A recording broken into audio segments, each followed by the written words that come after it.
Halo.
Halo, tes.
Ada suaranya.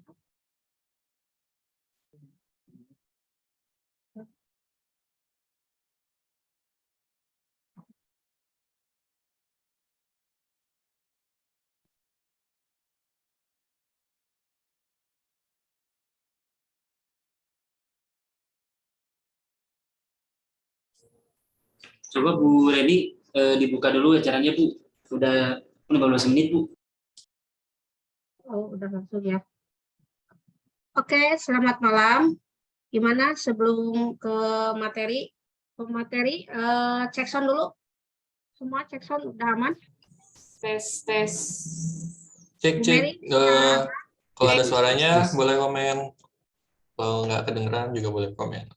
Cek tes. Pak Sony, gimana aman Pak Sony? Suaranya Pak Sony?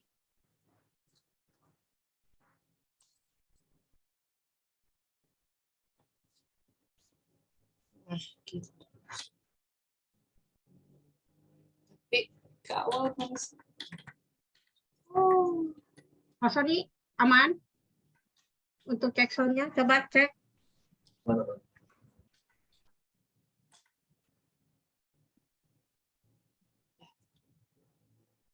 Tes.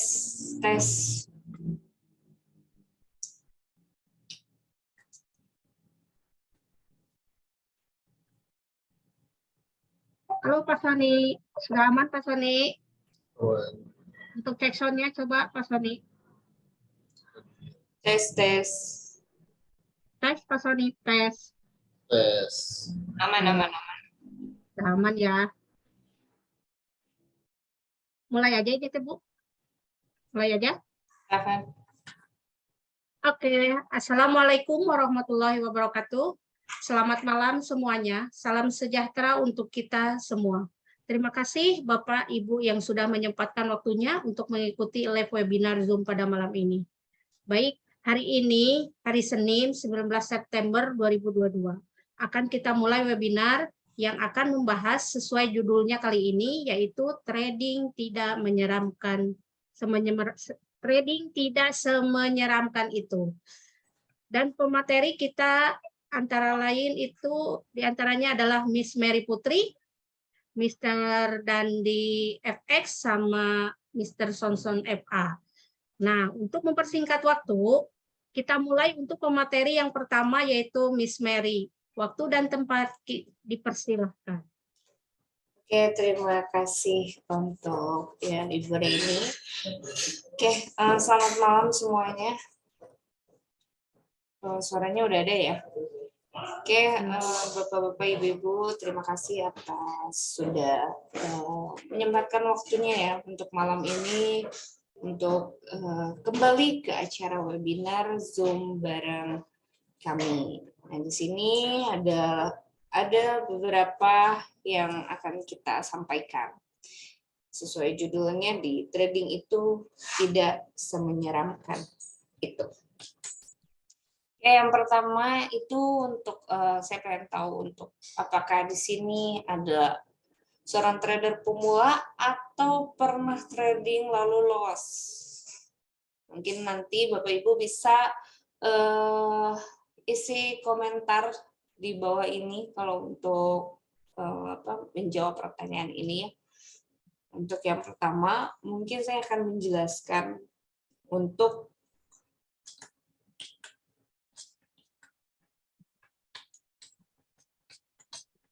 trader pemula. Oke, untuk ketakutan trader pemula. Sebenarnya ketakutan untuk trader pemula itu ada dua. Untuk yang pemula mungkin ada dua faktor. Apakah itu takut memulai atau takut gagal. Yang pertama mungkin kalau misalkan kita ada di posisi takut memulai. Itulah yang salah, karena segala sesuatunya pada saat kita belum memulainya, Bapak Ibu nggak akan pernah tahu apa yang akan didapatkan, hasilnya seperti apa, dan akan seperti apa kalau kita belum memulai. Jangankan trading apapun itu, kalau misalkan kita tidak memulainya, kita tidak akan pernah tahu hasilnya. Jadi ketakutannya mungkin itu. Dan yang kedua itu mungkin takut gagal. Nah, takut gagal di sini itu adalah ada beberapa faktor yang memang harus dipahami ya untuk yang memang pemula dan posisinya mereka takut gagal. Oke. Yang pertama adalah kenalilah sebelum memulai. Jangan hanya mendengar sisi buruk dari orang lain. Karena ketakutan gagal itu biasanya banyak hal poin-poin yang kita rangkum ya kemarin hasil observasi kita tuh terlalu banyak mendengar isu-isu yang memang belum tahu kejelasannya tapi sudah mendengar sisi yang buruknya aja. Padahal dalam trading forex ataupun apapun itulah pada saat kita belum tahu seperti apalagi kita belum mencoba, itu jangan pernah mendengar hanya sisi buruknya aja. Karena yang baik belum tentu baik, yang buruk juga belum tentu buruk. Pada saat kita udah tahu trading forex seperti apa, ada resikonya seperti apa, barulah kita bisa menilai. Jadi kenali dulu trading forex itu seperti apa. Ya. Dan ada beberapa hal nih yang harus dimindsetkan oleh para pemula saat akan memulai trading supaya tidak menyeramkan ya trading itu. Oke, yang pertama adalah tanamkan dalam diri Anda bahwa trading merupakan ide cemerlang untuk mendapatkan keuntungan yang berlimpah ruah. Yang dimaksud di sini adalah Bapak Ibu harus paham juga bahwa trading forex itu adalah peluang yang sangat besar. Mungkin kemarin saya bilang trading forex itu adalah perputaran uang yang sangat cepat dibanding bidang-bidang yang lain. Hanya di sini mungkin Bapak Ibu bisa memindsetkan dulu bahwa trading forex itu adalah suatu bisnis yang berpeluang besar. Mungkin kalau misalkan Bapak Ibu adalah seorang yang pembisnis konvensional, itu mungkin Bapak Ibu udah bisa menilai perbedaan dari konvensional dan bisnis trading forex itu seperti apa, kelebihannya seperti apa, dan fleksibelnya seperti apa dari mulai waktu, tempat, dan juga banyak perbedaan dari antara bisnis fleksibel dan juga bisnis konvensional. Jadi ini adalah peluang yang bagus, apalagi sekarang di masa sekarang siapa sih yang nggak bersosial media gitu, yang tidak memakai gadgetnya gitu. Nah, alangkah baiknya sih sekarang yang memang sekarang itu adalah segala era global gitu kan, segala memakai gadget, kenapa kita tidak memanfaatkan peluang tersebut untuk mendapatkan peluang dan keuntungan itu. Itu yang mindset pertama ya, untuk Bapak Ibu pahami supaya menghindari ketakutan akan memulai trading forex. Nah, yang kedua itu adalah tanamkan pula dalam diri Anda bahwa resiko dalam trading akan selalu ada. Jika trader tetap belum bisa memahami resiko trading di sepanjang trading yang dia lakukan, sudah bisa dipastikan selamanya trader tersebut tidak akan berhasil dalam trading. Kenapa? Karena trading forex itu kita sebutkan ini adalah sebuah bisnis. Bahkan semua bisnis pun mempunyai suatu resiko. Jangankan bisnis, bahkan kita hidup pun kita mempunyai resiko gitu kan. Nah, itulah yang harus dipahami oleh Bapak Ibu di sini. Karena apa? Pada dasarnya memahami resiko dalam trading itu sebetulnya itu salah satu cara untuk kita mendapatkan keuntungan yang lebih. Kenapa demikian? Karena kita itu bisa meminimalisir atau menghindari resiko yang berlebih. Walaupun mungkin kalau misalkan kita sebutkan trading itu berpeluang besar, tapi resikonya juga besar. Nah, di sini kita harus garis bawahi nih. Garis bawahi apabila kita tahu resiko itu besar dan keuntungan itu besar, kita harus memahami keuntungannya seperti apa dan bila mana kita mendapatkan resiko seperti apa. Apabila kita udah memahami tingkat resikonya seperti apa, kita bisa meminimalisir. Itu sebetulnya ya. Jadi supaya trading forex itu tidak terlihat menyeramkan untuk Bapak Ibu di sini, mindset yang harus ditanamkan itu adalah Bapak Ibu harus paham risikonya. Di sini biasanya kalau untuk memahami risiko kita punya strategi, di mana strategi ini biasanya kita sebut dengan batasan risiko atau stop loss, atau misalkan tidak mau stop loss kita punya cut loss gitu di sini. Jadi kita tuh di sini bisa membatasi resiko bisnis kita sendiri. Itu sebenarnya kelebihan dalam trading forex. Kenapa? Karena kalau misalkan dibandingkan dengan bisnis yang lain, Bapak Ibu mungkin mempunyai suatu resiko dalam setiap bisnis, tapi tidak bisa membatasi resiko tersebut. Gitu. Contohnya, misalkan di konvensional, jual makanan dengan resiko expire atau misalkan kadaluarsa. Kita tidak bisa membatasi kadaluarsanya mau seberapa. Pasti kadaluarsa satu, kadaluarsa semuanya. Ibaratkan contohnya seperti itu. Nah, maka dari itu, kenapa? Dalam bisnis trading forex sebenarnya kita sudah bisa membatasi resiko kita sendiri. Kesiapan resiko kita berapa nih? Ibaratkan kita hanya siap resiko di $50 dalam setiap kali transaksi. Itu sangat-sangat bisa. Atau misalkan kita hanya siap untuk membatasi resiko kita dalam trading ini 30% dari modal. Itu sangat bisa sekali. Jadi kita sudah punya catatan nih.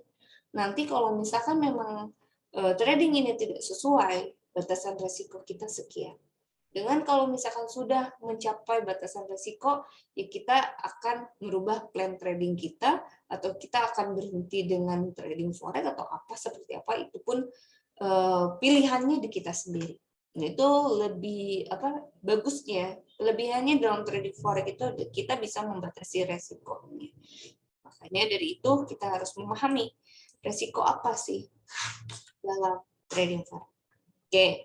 Nah, yang ketiga itu adalah cara terbaik untuk melawan rasa takut pada pasar dengan membuat sebuah perencanaan trading sebelum melakukan transaksi. Ini yang paling penting juga untuk Bapak Ibu yang memang baru memulai trading forex, itu selalu disarankan untuk membuat perencanaan atau sebuah plan. Karena segala sesuatu apabila kita tidak memakai plan, pasti hasilnya nihil atau berantakan ya, kalau bisa Indonesia berantakan. Jadi disarankan Bapak Ibu harus mempunyai plan, mempunyai perencanaan trading sebelum melakukan transaksi. Apa alasan masuk market dan apa alasan bila tidak sesuai kita akan keluar market. Seperti itu. Oke, nah ini langkah awal untuk memulai trading supaya tidak menyeramkan. Oke, yang pertama itu mau belajar dan memahami ilmunya. Karena yang paling penting adalah ilmunya. Sekarang kita misalkan kita mau memulai suatu bisnis atau kita mau memulai apapun. Kalau kita tidak memahami ilmunya, otomatis itu akan berantakan yang tadi dibilang. Nah, mau belajar di sini. Kalau misalnya kita sebutkan, sebenarnya di sini tuh bukan dasar bisa atau tidak bisa. Tapi Bapak Ibu mau atau tidak. Mau belajar atau tidak mau belajar.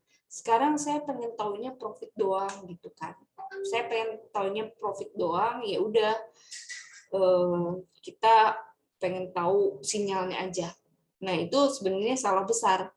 Karena itulah yang akan menjadi sesuatu yang bakal menyeramkan ke depannya. Karena apa?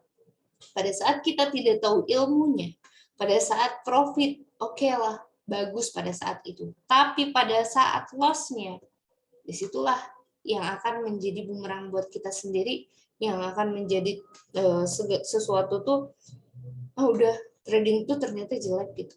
Tanpa kita tahu ternyata loss itu didasarkan apa-apa. Itu yang harus dipahami. Makanya kenapa kita harus mau belajar dan pahami ilmunya. Nah, yang kedua adalah memilih tempat yang tepat untuk edukasi dan memfasilitasi.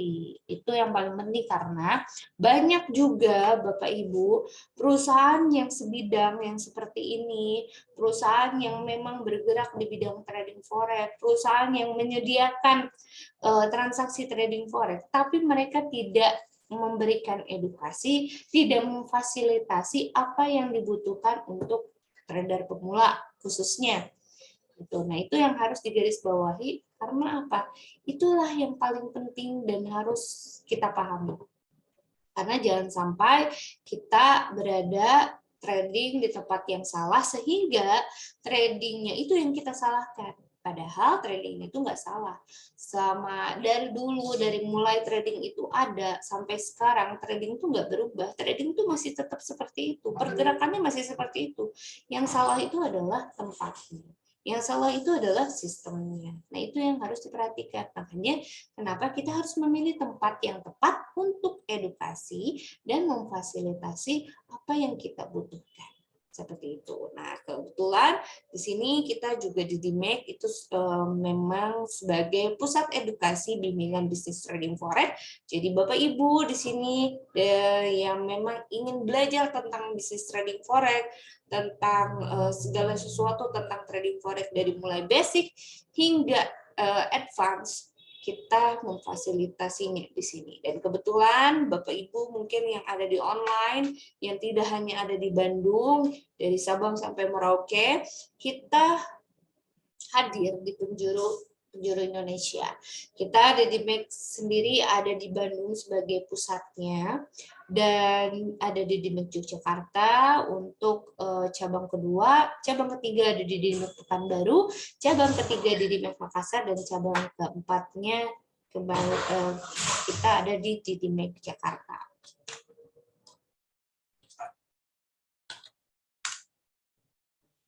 Oke, nah kenapa kita sebut di sini Didimek adalah pusat edukasi terbaik ya? Karena di sini Bapak Ibu mungkin bisa melihat semua fasilitas-fasilitas yang kita berikan untuk edukasi. Edukasi di sini mulai yang pertama itu edukasi online by Telegram. Ya memang di mana kita itu di sini memang membuka kelas Didimek Education Center Class yang di sini itu kita mengajarkan untuk benar-benar memahami tentang ilmu trading.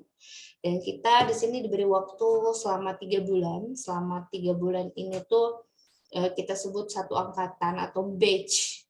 Nah, di sini itu lengkap dari mulai pembelajaran basic, dasar trading forex, di bulan kedua di intermediate, dan bulan ketiga di advance gitu. Jadi di sini tuh lengkap buat Bapak Ibu apalagi yang masih awam tentang bisnis trading forex, atau buat yang sudah pernah trading ingin mengetahui strategi-strategi Didimek, atau misalkan teknik yang Didimek pakai. Di situ Didimek Education Class itu memberikan keseluruhan ilmu khusus member. Nah, di edukasi yang kedua juga ada webinar on Zoom seperti ini ya Bapak Ibu, yang memang Bapak Ibu mungkin berkehalangan untuk jarak dan waktu. Kita menyediakan webinar on Zoom ini setiap hari Senin sampai Kamis untuk bisa Bapak Ibu ikuti pembelajarannya dan pelatihannya. Di sini Bapak Ibu boleh sangat diperbolehkan sekali untuk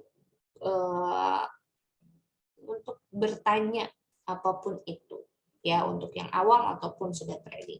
Yang ketiga adalah live trading on YouTube. Biasanya kita juga melakukan live trading on YouTube itu setiap hari Jumat di Cafe Trader di Jalan Garuda nomor 88.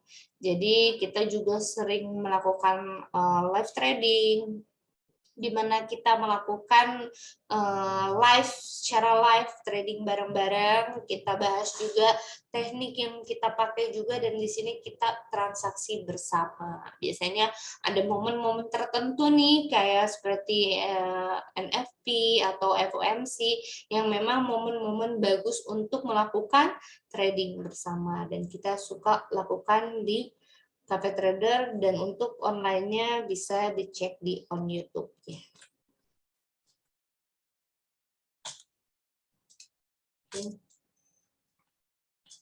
Bisa ya di itu dibalikin. Oke.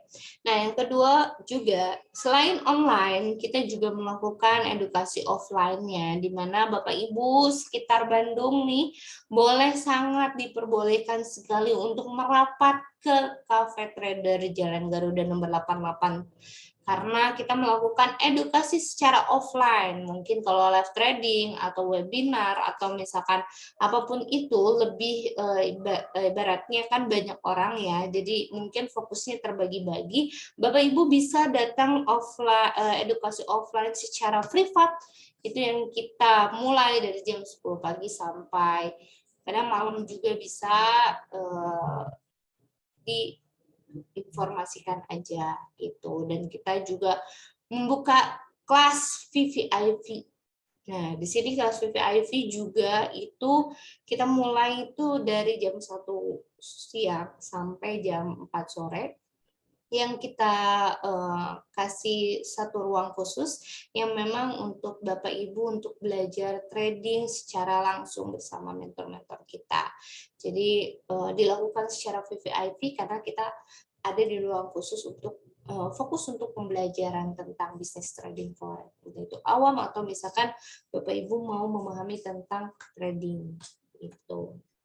Nah, special edition-nya juga pelengkap edukasi yang menjadi salah satu fasilitas kami itu kita sudah rilis 2 buku Bapak Ibu yang memang sudah kita luncurkan. Yang pertama itu adalah buku The Dimek Education Center yang mungkin nanti Bapak Ibu kalau misalkan mengikuti The Dimek Education Class itu bisa bisa mempelajari pembelajarannya yang di bulan basic untuk pertama yang sudah kita rangkum di satu buku di Dimek Education Center ini. Dan yang kedua adalah buku Privat Signal Trading Forex bersama Miss Chen Liani yang memang sudah dirangkum juga, di mana di sini itu adalah kumpulan-kumpulan teknik beliau yang memang sudah dirangkum dalam satu buku, dan ini bisa didapatkan oleh Bapak Ibu pada saat sudah menjadi salah satu member di Dimek gitu. Seperti itu mungkin Ibu Reni penjelasan dari saya. Oke, terima kasih Miss Mary Putri. Next kita akan dengar materi selanjutnya dari Master Dandi FX. Waktu dan tempat kita persilahkan.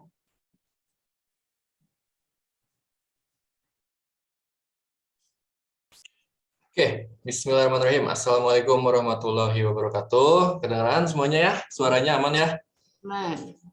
Oke, sebelumnya perkenalkan, mungkin di sini ada teman-teman yang belum tahu sama saya, atau mungkin sebagian juga ada yang udah tahu. Sebelumnya perkenalkan, nama saya Dandi ya, biasa disebut Dandi FX, kata Bu Reni tadi juga Dandi FX gitu ya. Oke, di sini saya salah satu mentor dan trading analis juga dari Didimex. Jadi buat teman-teman yang pengen belajar bisa langsung datang. Contohnya kayak ada di gambar ini. Oke. Nah, di sini kita akan membahas tentang menghadapi ketakutan trading setelah loss, karena teman-teman nggak menutup kemungkinan itu yang namanya bisnis itu pasti ada untung dan rugi. Dan ketika kita rugi, ya psikologi kita pasti terguncang, teman-teman. Pasti apalagi yang masih pemula atau baru terjun ke dunia trading, ketika teman-teman bertemu sama yang namanya loss, itu pasti teman-teman tuh kelabakan, kebingungan apa yang harus dilakukan, yang akhirnya semua plan-plan yang sebelumnya teman-teman udah buat itu akhirnya semuanya kacau balau. Nah, di sini saya akan jelaskan apa sih yang harus teman-teman lakukan ketika teman-teman itu menghadapi loss, dan bisa dibilang loss-nya juga mungkin bukan loss kecil ya, bisa dibilang kita loss-nya yang besar gitu, sehingga psikologi kita sedikit terguncang. Oke, next slide.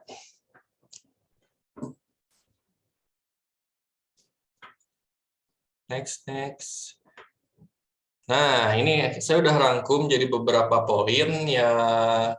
Ada 5 poin ya di sini, bisa teman-teman lihat juga di Zoom-nya. Yang pertama itu ada menerima tanggung jawab, yang kedua itu ada berhenti trading sejenak, 3 evaluasi apa yang salah dari trading kita sebelumnya, membuat plan untuk trading selanjutnya, yang terakhir latihanlah kesabaran dalam trading selanjutnya. Di sini saya akan jelaskan satu persatu rinciannya itu seperti apa, dan akan saya gambarkan juga contohnya itu kayak gimana. Oke. Yang pertama itu adalah menerima tanggung jawab. Nah, ini tanggung jawab apa? Mungkin teman-teman juga masih pada bingung ya, Bos. Sebagian orang ini bukan tanggung jawab yang aneh-aneh ya, teman-teman. Ini tanggung jawab, maksudnya tanggung jawab di sini itu adalah teman-teman loss itu tanggung jawab terhadap diri sendiri. Jangan sampai teman-teman loss itu menyalahkan market, menyalahkan mentor, menyalahkan signal, menyalahkan bursa segala lain. Itu nggak boleh dan nggak bisa kayak gitu ya, teman-teman. Kalau misalnya teman-teman loss, itu berarti kesalahan pure ada di diri teman-teman sendiri. Jadi jangan menyalahkan orang lain, apalagi yang paling sering terjadi itu adalah mengkambing hitamkan si trading ini. Gitu kan. Market itu nggak salah, teman-teman. Market itu nggak pernah salah. Harga itu cuma naik dan turun. Jadi jangan salahin market kalau harganya naik, jangan salahin market juga kalau harganya turun. Itu memang sudah sepatutnya seperti itu.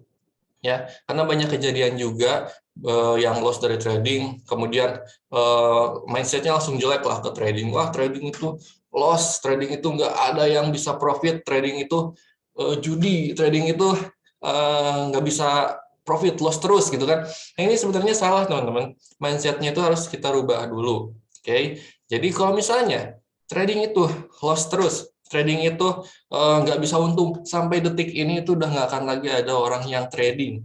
Tapi kenyataannya seperti apa? Kenyataannya sampai detik ini tuh masih sangat-sangat banyak orang yang trading, bahkan perputaran uangnya pun di trading tuh masih sangat-sangat tinggi ya. Kalau nggak salah itu sekian triliun dolar per harinya. Cuma saya detailnya kurang, kalau nggak salah sih 6 triliun dolar per hari. Itu sangat-sangat luar biasa. Kalau perputaran uang di trading itu masih sangat tinggi, artinya pelaku-pelaku tradernya itu, pelaku-pelaku tradingnya itu masih sangat banyak. Ya, yang artinya apa? Yang artinya si trading ini nggak bisa kita sebut bahwa trading tuh pasti loss terus, nggak akan bisa profit. Itu salah kaprah lah ibaratnya teman-teman. Jadi poin pertama itu adalah menerima tanggung jawab. Jadi intinya teman-teman harus bisa menerima bahwa kesalahan dari loss-nya teman-teman itu ada kesalahan di diri sendiri. Jangan menyalahkan hal, sesuatu, atau orang lain. Seperti itu untuk poin pertama. Oke. Poin kedua itu berhenti trading sejenak. Nah ini saya biasa sebutnya cooling down ya teman-teman. Jadi ketika kita loss itu jangan langsung kita trading lagi, langsung kita deposit lagi. Jangan ya teman-teman. Kita harus punya masa cooling down terlebih dahulu. Masa istirahat lah, refreshing dulu lah. Kalau teman-teman itu ibaratkan baru aja loss besar gitu ya dalam trading, udah tutup marketnya, teman-teman jalan-jalan, refreshing, cari hiburan lah segala macam. Pokoknya yang bikin psikologi teman-teman tuh bisa kembali pulih, kembali baik seperti semula ya. Jadi jangan teman-teman loss di trading, aduh saya depo lagi, loss lagi, saya depo lagi, loss lagi. Nah itu salah teman-teman ya. Jadi ada kalanya kita harus tarik ulur lah, ibaratkan kalau kita main layangan juga kan harus tarik ulur ya. Di trading pun sama seperti itu. Jadi berhenti trading sejenak itu penting untuk kita lakukan, apalagi kalau kita lagi loss di dalam trading kita sendiri. Seperti itu, teman-teman. Nah, yang ketiga itu ada evaluasi apa yang salah dari trading kita sebelumnya. Nah, di poin ketiga ini kita bisa lakukan bersamaan dengan poin kedua ya teman-teman. Jadi ketika kita berhenti trading sejenak atau kita sedang refreshing lah kita sebutnya ya, kita bisa sekalian juga kita evaluasi apa aja sih yang salah di trading kita sebelumnya. Kenapa sih kita bisa loss? Kenapa sih tekniknya nggak berjalan, planningnya nggak berjalan, rules-nya apakah sudah sesuai atau belum? Nah itu teman-teman perlu evaluasi lagi penyebabnya apa aja yang bisa membuat teman-teman loss di dalam trading ini. Atau misalnya contoh, teman-teman pakai teknik moving average, udah tahu rules tekniknya itu kayak gimana, udah tahu planningnya itu kayak gimana, tapi ketika di lapangan teman-teman nggak melakukan rules dari si teknik moving average tersebut, yang harusnya teman-teman misalnya memanfaatkan momentum retracement-nya atau pantulannya, teman-teman malah dihajar terus hit and run. Contoh simpelnya itu kayak gitu ya teman-teman. Jadi kalau misalnya punya teknik, yang simpel-simpel aja saya bilang ya, teknik tuh nggak perlu yang rumit-rumit, yang simpel-simpel aja, tapi kita patuh pada si rules-nya tersebut. Jadi jangan kita pakai teknik yang ribet, pakai teknik A, B, C, D yang banyak apalagi, tapi ternyata rules-nya itu kita langgar semua yang akhirnya malah jadi loss. Seperti itu. Jadi evaluasi itu bisa dilakukan selagi kita refreshing juga ya, selagi kita cooling down juga, itu bisa sekalian evaluasi lagi. Nah, itu untuk poin ketiga. Nah, kita lanjut untuk poin keempat, membuat plan untuk trading selanjutnya. Setelah kita evaluasi apa saja yang salah dari trading kita sebelumnya, kita harus membuat plan-plan baru untuk kedepannya. Sebenarnya sih ini simple ya teman-teman ya, ini pada umumnya juga memang seperti ini bahkan bukan di trading aja, tapi di bisnis lain, bisnis apapun itu, di suatu kerjaan apapun itu, ini tuh sebenarnya simple. Ketika kita tidak sesuai, kita evaluasi dan kita membuat plan baru. Jadi ini sebenarnya simple, cuma saya bakal jelaskan lebih detail supaya teman-teman itu bisa paham juga. Nah, membuat plan untuk trading selanjutnya itu ya karena plan sebelumnya mungkin ya gagal ya kita sebutnya. Plan sebelumnya gagal karena dengan plan tersebut ya, akhirnya kita malah loss kan. Nah, kedepannya setelah teman-teman evaluasi apa aja yang salah, apa aja penyebab dari loss-nya trading teman-teman ini, teman-teman harus membuat plan baru untuk trading selanjutnya. Misalnya contoh, kalau kemarin teman-teman misalnya pakai sistem tradingnya itu scalping, misalnya ya scalping, tapi psikologi teman-teman tuh nggak cocok dengan gaya trading scalping. Nah, teman-teman buat plan ke depannya jangan scalping, mungkin lebih ke intraday atau swing trade. Contoh simpelnya juga kayak gitu, teman-teman. Atau contoh lainnya, kayak misalnya teman-teman, aduh, plan sebelumnya teman-teman tuh gaya tradingnya long term, gaya tradingnya jangka panjang, tapi nggak cocok sama gaya trading teman-teman yang nggak sabaran gitu kan, nunggu profit dikit pengen di close, itu nggak akan cocok dengan gaya trading long term. Yang artinya planning ke depannya teman-teman harus ubah gaya tradingnya menjadi intraday atau mungkin scalping. Jadi gaya trading itu sangat-sangat penting ya untuk teman-teman itu bisa menghasilkan cuan dalam trading. Jadi membuat plan itu contohnya seperti tadi yang udah saya jelaskan. Jadi membuat plan ke depannya untuk trading teman-teman itu menjadi lebih baik. Dan catatan, nggak boleh di break lagi ya plannya, nggak boleh dilanggar lagi teman-teman. Karena plan sebelumnya udah dilanggar atau mungkin plan sebelumnya juga udah nggak cocok, terus teman-teman langgar. Nah, plan berikutnya teman-teman cari plan yang lebih cocok dan patuhi plan tersebut, jangan sampai dilanggar. Karena kalau dilanggar ya percuma juga kita udah evaluasi, percuma juga kita bikin plan baru tapi dilanggar-langgar lagi, ya ujung-ujungnya hasilnya juga bakal tetap sama. Akhirnya loss lagi, dan loss lagi. Dan itu suatu hal yang teman-teman mungkin tidak inginkan ya, tidak ingin loss terus dalam trading, kan kita juga pencuan gitu kan, sama kayak teman-teman yang lain kayak gitu. Nah, ini ada poin terakhir, itu adalah latihlah kesabaran dalam trading selanjutnya. Nah, ini maksudnya apa? Biasanya teman-teman yang loss di trading itu adalah orang yang nggak sabaran, orang yang tamak, orang yang serakah, orang yang pengen profit gede dalam waktu yang singkat. Itu kan kacau ya teman-teman ya. Jadi trading ini malah mereka jadikan itu sarana untuk cepat kaya. Padahal trading ini bukanlah suatu hal yang seperti itu, tapi trading itu ya kita jadikan sebagai bisnis yang pada umumnya, ibaratkan kita di bisnis apapun itulah, ya berdagang lah. Kita untung 1 juta sehari itu udah gede loh teman-teman, kalau kita mindsetnya dibuka lebih lebar gitu ya. Profit sehari 1 juta itu udah gede banget. Ya, kenapa teman-teman ketika trading pengen profitnya 10 juta per hari? Nah, itu kan namanya tamak, namanya serakah ya. Padahal dalam dunia bisnis itu profit 1 juta itu udah lumayan lah, udah lumayan besar lah. Apalagi 1 juta itu bersih ya, bersih dan udah bersih dari potongan apapun. Jadi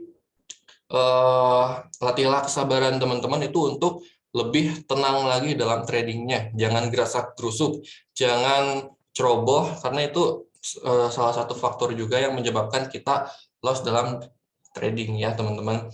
Jadi intinya seperti itu, 5 poin yang tadi saya jelaskan itu teman-teman resapi, teman-teman pahami, dan teman-teman lakukan ya ketika teman-teman nanti mungkin loss dalam dunia trading. Tapi saya doakan teman-teman semua di sini bisa profit semua ya, konsisten setiap harinya. Nggak apa-apa kecil-kecil juga teman-teman. Nggak apa-apa misalnya saya profitnya cuma 100.000, cuma 500.000, cuma 1 juta per hari. Tapi konsisten tiap hari itu kan baru bisnisnya jalan ya. Sekali lagi, jangan jadikan trading itu sarana untuk cepat kaya, tapi jadikan trading ini adalah bisnis yang menghasilkan. Walaupun perharinya itu kecil-kecil, yang penting kita konsisten setiap hari. Oke, mungkin nggak akan panjang kali lebar ya sama saya, karena materi saya kebagiannya juga cuma segini. Kita kembalikan lagi kepada Ibu Reni Rasmini. Silakan Ibu. Oke, terima kasih Master Dandi atas penjelasannya. Sangat terperinci ya. Terima kasih Master Dandi. Nah, untuk yang selanjutnya materi akan disampaikan oleh Master Sonson FA. Waktu dan tempat saya persilahkan.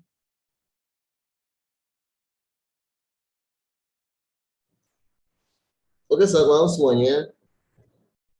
Mantap banget ya, di sini ada 60 partisipan yang ingin nyimak Zoom malam ini.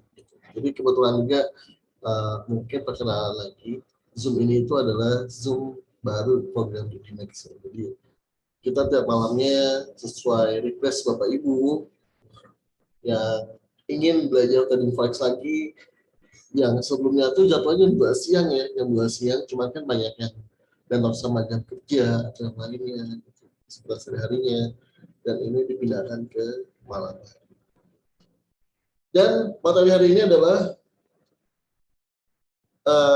trading tidak semenyeramkan itu, betul kan? Betul. Karena kenapa sih eh, orang banyak bilang jangan trading, nanti uangnya habis, nanti ditipu, nanti atau apa-apalah pokoknya gitu kan. Cuman menurut saya adalah itu eh, menurut saya tuh tergantung bagaimana kita mengelola dana kita. Kalau mau bisnis apapun, kalau misalkan kita udah pintar dalam mengelola dananya, ya pastinya akan.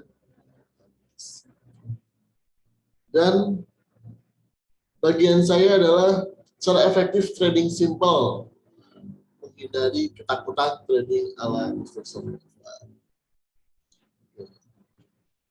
Jadi mana dulu nih? Pertanyaan dulu atau cara trading dulu? Cara trading dulu ya, nanti dari trading baru kita bahas ke pertanyaan. Oke, jadi kalau misalkan cara trading, kita nggak pakai PowerPoint ya, tapi langsung ke apa namanya, sini nih. Nah, udah tampil belum? Udah ya. Jadi kita tampilannya adalah chart. Itu chart polosan. Jadi kalau misalkan cara trading simpel tuh gimana? Cara trading simpel tuh saya bagi menjadi 3. Pertama, jadi untuk mengetahui apa namanya trennya, kita harus tahu apa. Kalau untuk mengetahui tren, kita membutuhkan yang namanya, yang termudahnya itu ada indikator. Indikator di sini saya biasanya, mungkin teman-teman juga udah banyak mengenal teknik saya ya, Money Hunter, yang udah banyak sekali pakai sama teman-teman di Dimex ya, di Dimex. Gitu. Money Hunter adalah MA13 dan MA21. Ini udah banyak banget dipakainya. Dan di YouTube, di Dimex Official juga ada nih Mas Iqbal ya, yang membuat video tentang 1321 ini. Lebih lengkapnya boleh dicek di channel ini. Cuman kalau untuk dari segi saya adalah, ya ini tuh seperti apa ya? Merah deh. Pusing ya kemarin. Nah, saya pakai warna biru, kuning. Nah, begini ya. Jadi kalau misalkan kita lihat nih dari segi ini, jadi yang harus kita ketahui dulu untuk trading itu adalah ininya, trennya pada saat ini tuh apa sih gitu. Nah, untuk mendeteksi tren, kita menggunakan 2 indikator moving average, eksponensial moving average ya. Yang periodenya adalah 13 dan 34.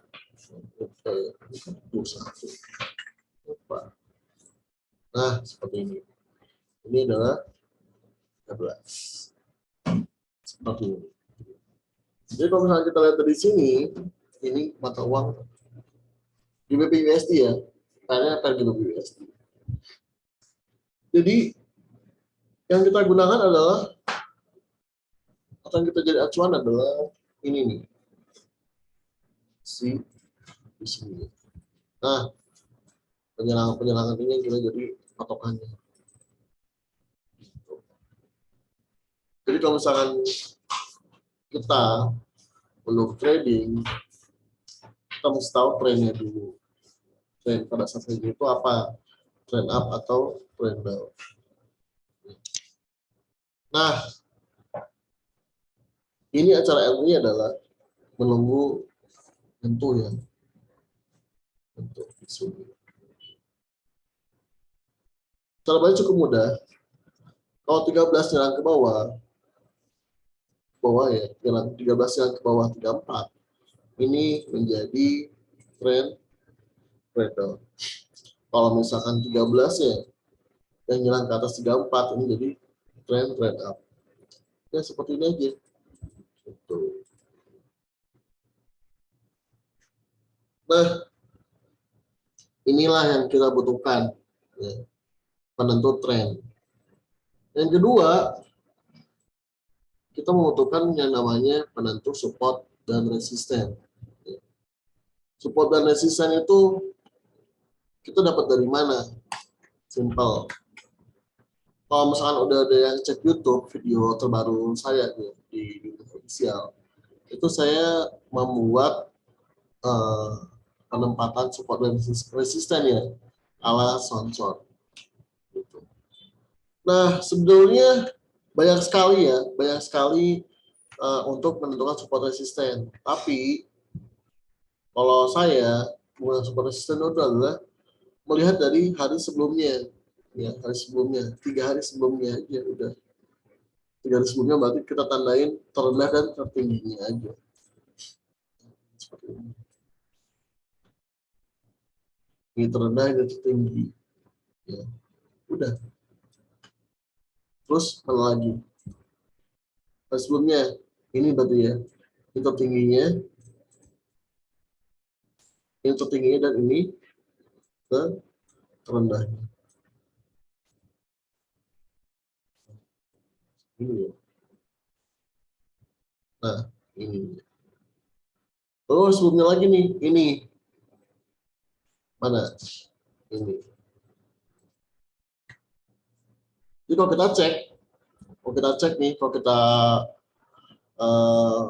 ke belakang tarik, yang kita butuhkan itu adalah cuma 3 garis aja, ya. Cuman 3 garis aja ini. 1, 2, 3, 4. Ini ada 4 kan. Cuma karena ini sama ini termepet, jadinya yang kedua kita lihat. Nah, udah begitu kita dapat resistennya. Ya. Jadi resistennya adalah resisten hari ini di 1.1459, di sini 1.548, dan ini resisten tiganya di 1.15889. Tentunya bagaimana? Tentunya gampang. Sel di daerah resistennya. Kenapa sel? Karena posisinya di sini adalah trend down. Ini posisi trend down kan. Nah, jadi kita butuhkan adalah sel di sini. Atau bisa jadi pilihan opsi kedua adalah sel di resisten dinamisnya. Apa resisten dinamis itu? Ini. Ya, di sini. Ini simple. TP di mana? TP bisa di support. Supportnya itu mana? Support ini. Ya. Ini belum kesentuh. Nah, kalau belum kesentuh, biasanya akan memaksakan untuk menyentuh. Biasanya. Tapi kalau misalkan nggak kuat, dia maka akan mengejar resistennya ini. Kalau nggak kuat nih. Kalau nggak kuat. Cuman biasanya jarang sih. Jarang. Biasanya kuat-kuat aja. Menyentuh terendah sebelumnya. Nah, berhubung CGU ini nggak ada support lain, ya, betul kan? Dan support lain kan, selain apa? Selain ini, karena GU sekarang lagi ada di all time low-nya atau terendah sepanjang masanya. Kita ceklah pakai support apa? Support kayak pakai support resisten yang hitungannya yang melihat dari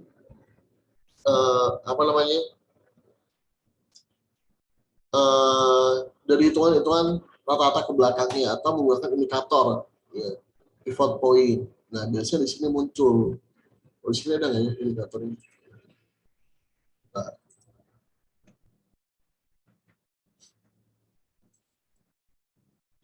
Nah, kayak gini contohnya.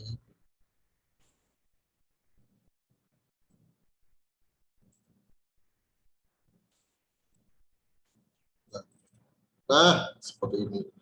Dapatlah support resistennya ini S1, S2, S3, atau ini tuh kalau untuk member Dedimax dibagikan secara gratis ya, support resisten ini tuh. Ada support 1, support 2, support 3. Dan inilah yang menjadi batasan-batasan hari ini. Seperti itu, jadi mudah sekali. Yang pertama tuh tentukan trennya, yang kedua tentukan support resistennya. Udah gitu kita pasang entry berdasarkan trennya. Simple. Cuman untuk menerima kenyataannya kita tidak sesimpel itu. Ya.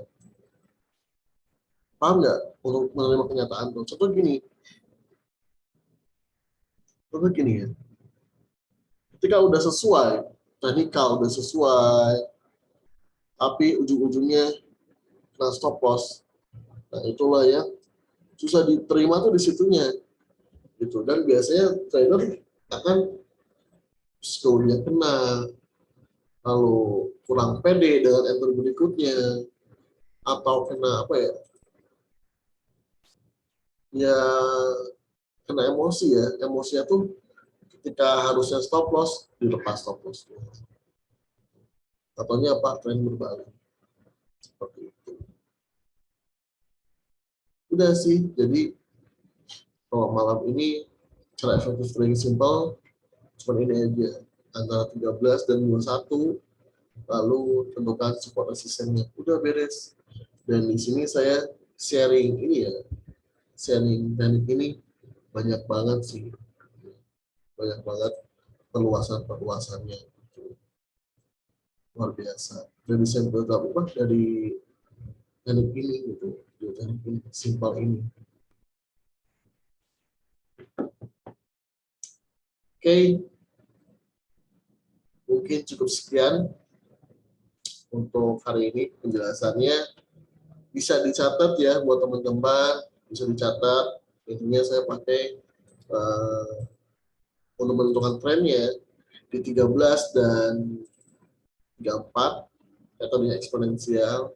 Lalu dengan support resistennya bisa ada dua cara, bisa pakai indikator pivot point ya seperti ini, atau menggunakan high low 3 hari ke belakang. Simple banget, simple. Cara bacanya adalah, saya yakin di sini teman-teman udah pada paham ya, udah pada paham cara membaca support dan resisten. Support itu adalah batasan bawah, resisten itu adalah batasan atas. Nah, tugas saya di sini saya sebut sebagai benteng atau lampu merah hanya. Ketika benteng ini ditembus, support 1 ditembus, maka market akan melanjutkan ke support 2. Nah, ketika support 2 ditembus, maka market akan melanjutkan ke support 3. Tapi ini wajib ditutup nggak? Nggak wajib ya, ingat. Ini nggak wajib dan nggak pasti. Cuman kebiasaannya market adalah seperti itu. Ketika support 1 tembus, maka akan menjadi support 2. Ketika support 2 tembus, maka akan menjadi support 3. Baik. Baik, mungkin cukup sekian dari saya. Boleh ya, Ibu Reni Rasmini, untuk langsung saja kali ya ke pertanyaan-pertanyaan dari teman-teman, karena saya cek di sini sudah cukup banyak banget. Oke, terima kasih atas penjelasannya, Master Sonson. Oke, kita lihat pertanyaannya ya sekarang. Udah banyak yang nanya nih. Kita tanya dari pertanyaan yang pertama ya. Nih, ada yang nanya nih, Master sama Miss. Gratis nggak private-nya? Maksudnya nih edukasinya kayaknya, Miss. Oke, mau sama siapa disampaikannya? Miss Mary Putri, silahkan. Oke, saya jelaskan ya. Untuk apa tadi pertanyaannya? Gratis nggak untuk private-nya? Ya, gratis private-nya nggak. Maksudnya kayaknya lebih ke edukasinya kayaknya. Ya, Miss. edukasi di kita itu di sini ada 2 pilihan ya Bapak Ibu. Untuk Bapak siapa yang nanya? Dari Farhat. Ya, Pak Farhat. Farhat, untuk privatnya itu kita lakukan secara gratis untuk member. Ada yang khusus member, ada juga yang gratis untuk umum. Jadi kalau misalkan Pak Farhat ingin privat lebih eksklusif, itu bisa sebagai member. Tapi misalkan privat hanya misalkan basic, edukasi yang memang hal yang mendasar itu kita berikan secara gratis untuk umum gitu. Kalau misalkan lebih eksklusifnya lagi kan ibaratkan banyak fasilitas yang kita kasih ya, dengan berbagai teknik juga gitu kan, disertai dengan free mapping dan signal arahan setiap hari juga gitu. Tapi kalau misalkan untuk arahan sebenarnya kita juga ada live daily market ya setiap pagi yang on YouTube juga gitu. Jadi tinggal Pak Farhat bisa memilih aja mau yang secara eksklusif dan lebih lengkap atau memang hanya mendasar basicnya aja itu di free gitu. Jadi itu tergantung dari pilihan Pak Farhat mau milih privatnya secara apa. Seperti itu, Ibu Reni. Oke, next pertanyaan kedua dari Bapak Adam. Apa faktor yang harus dimiliki agar bisa mencegah resiko MC? Ini kayaknya ke Master Dandi deh untuk menjawabnya. Oke, pertanyaan dari Pak Adam ya, apa faktor yang harus dimiliki agar bisa mencegah resiko MC? Sebenarnya kalau kita berbicara faktor yang paling besar ya, yang paling besar yang harus kita miliki untuk bisa mencegah resiko MC adalah psikologi trading yang bagus, teman-teman. Karena apa? Karena menurut saya 80% hasil trading kita bisa sukses itu pengaruhnya itu dari psikologi trading dan 20%-nya dari ilmu, teknik dan lain-lain. Jadi faktor yang harus dimiliki itu adalah yang pertama, yang paling besar itu yaitu adalah psikologi trading yang baik. Mungkin seperti itu, Ibu Reni. Oke, terima kasih Mas Dani. Untuk pertanyaan yang selanjutnya dari Ibu Dinda Tien. Bagaimana cara meminimalisir kerugian dalam trading? Oke, kayaknya Miss Mary ada ini. Oke, untuk meminimalisir kerugian dalam trading ya Bu Dinda, kita bisa yang pertama itu meminimalisir itu kita harus mengerti money management. Jadi apalagi kita di sini itu kan memang bergelut dengan uang ya. Jadi bagaimana kita bisa mengelola uang itu harus bisa tahu manage-nya nih. Money management itu kan bisa yang pertama itu lot ya. Lot yang disesuaikan dengan balance gitu kan. Jangan sampai kita overload dan terlalu memaksakan diri karena pasti untung besar gitu. Lotnya dibesarkan tanpa mengetahui balance atau saldo kita tuh berapa, tidak disesuaikan gitu. Terus meminimalisir juga yang tadi saya bilang dalam hal kita akan terjun dalam dunia trading, harus kita perhatikan itu adalah di mana dalam trading pun memiliki resiko. Nah, di sini untuk meminimalisir kerugiannya, mana manajemen yang tepat untuk meminimalisir itu adalah kita membatasi resiko, karena segala sesuatu pada saat memang tidak sesuai yang diharapkan, kita punya minimalisir resiko, batasan resiko atau yang kita sebut stop loss atau cut loss. Di situ kita sudah meminimalisir resiko kita pada saat harga tidak sesuai yang diharapkan gitu. Jadi membatasi resiko gitu kan. Kalau misalkan tidak sesuai, yang kedua itu mengatur lot sesuai balance. Yang ketiga ya, kita harus paham plan trading itu seperti apa. Kita masuk market dengan alasan buy dan sell-nya karena apa, dan kita akan keluar market itu juga karena apa. Itu tidak sesuainya. Kalau misalnya udah tidak sesuai nih, kita harus keluar marketnya apakah dengan SL atau cut loss. Seperti itu, Ibu Dinda. Silakan Bu Reni. Oke, next pertanyaan yang selanjutnya dari Mbak Cindy. Bagaimana cara agar trading forex bisa profit secara konsisten? Setidaknya kalau loss pun profit masih lebih besar. Nih, kayaknya Miss Mary lagi nih. Atau Mas Dani silakan. Ya Mas Dandi ya. Biar Jadi ganti. jadi siapa ini yang mau jawab? Silakan Mas Kayaknya Ferdi. Mas Dandi atau Mas Dandi deh kayaknya. Aduh, Silakan, oke, Mas oke, Dandi. oke. Oke, Mbak Cindy. Selamat malam, Mbak Cindy. Salam kenal. Pertanyaannya itu bagaimana cara agar trading forex bisa profit secara konsisten? Setidaknya kalau loss pun profit masih bisa lebih besar. Nah, itu seperti pertanyaan sebelumnya, kita harus bisa meminimalisir yang namanya itu resiko, ya teman-teman. Nah, cara meminimalisir resikonya itu seperti apa yang sudah dijelaskan dengan Miss Mary Putri tadi, yaitu salah satunya itu dengan money management yang baik ya. Jadi, bagaimana caranya biar profit itu bisa lebih besar walaupun ada loss, yaitu mau nggak mau kita harus tahu gimana caranya itu meminimalisir resikonya dan memaksimalkan peluang keuntungnya dengan cara apa.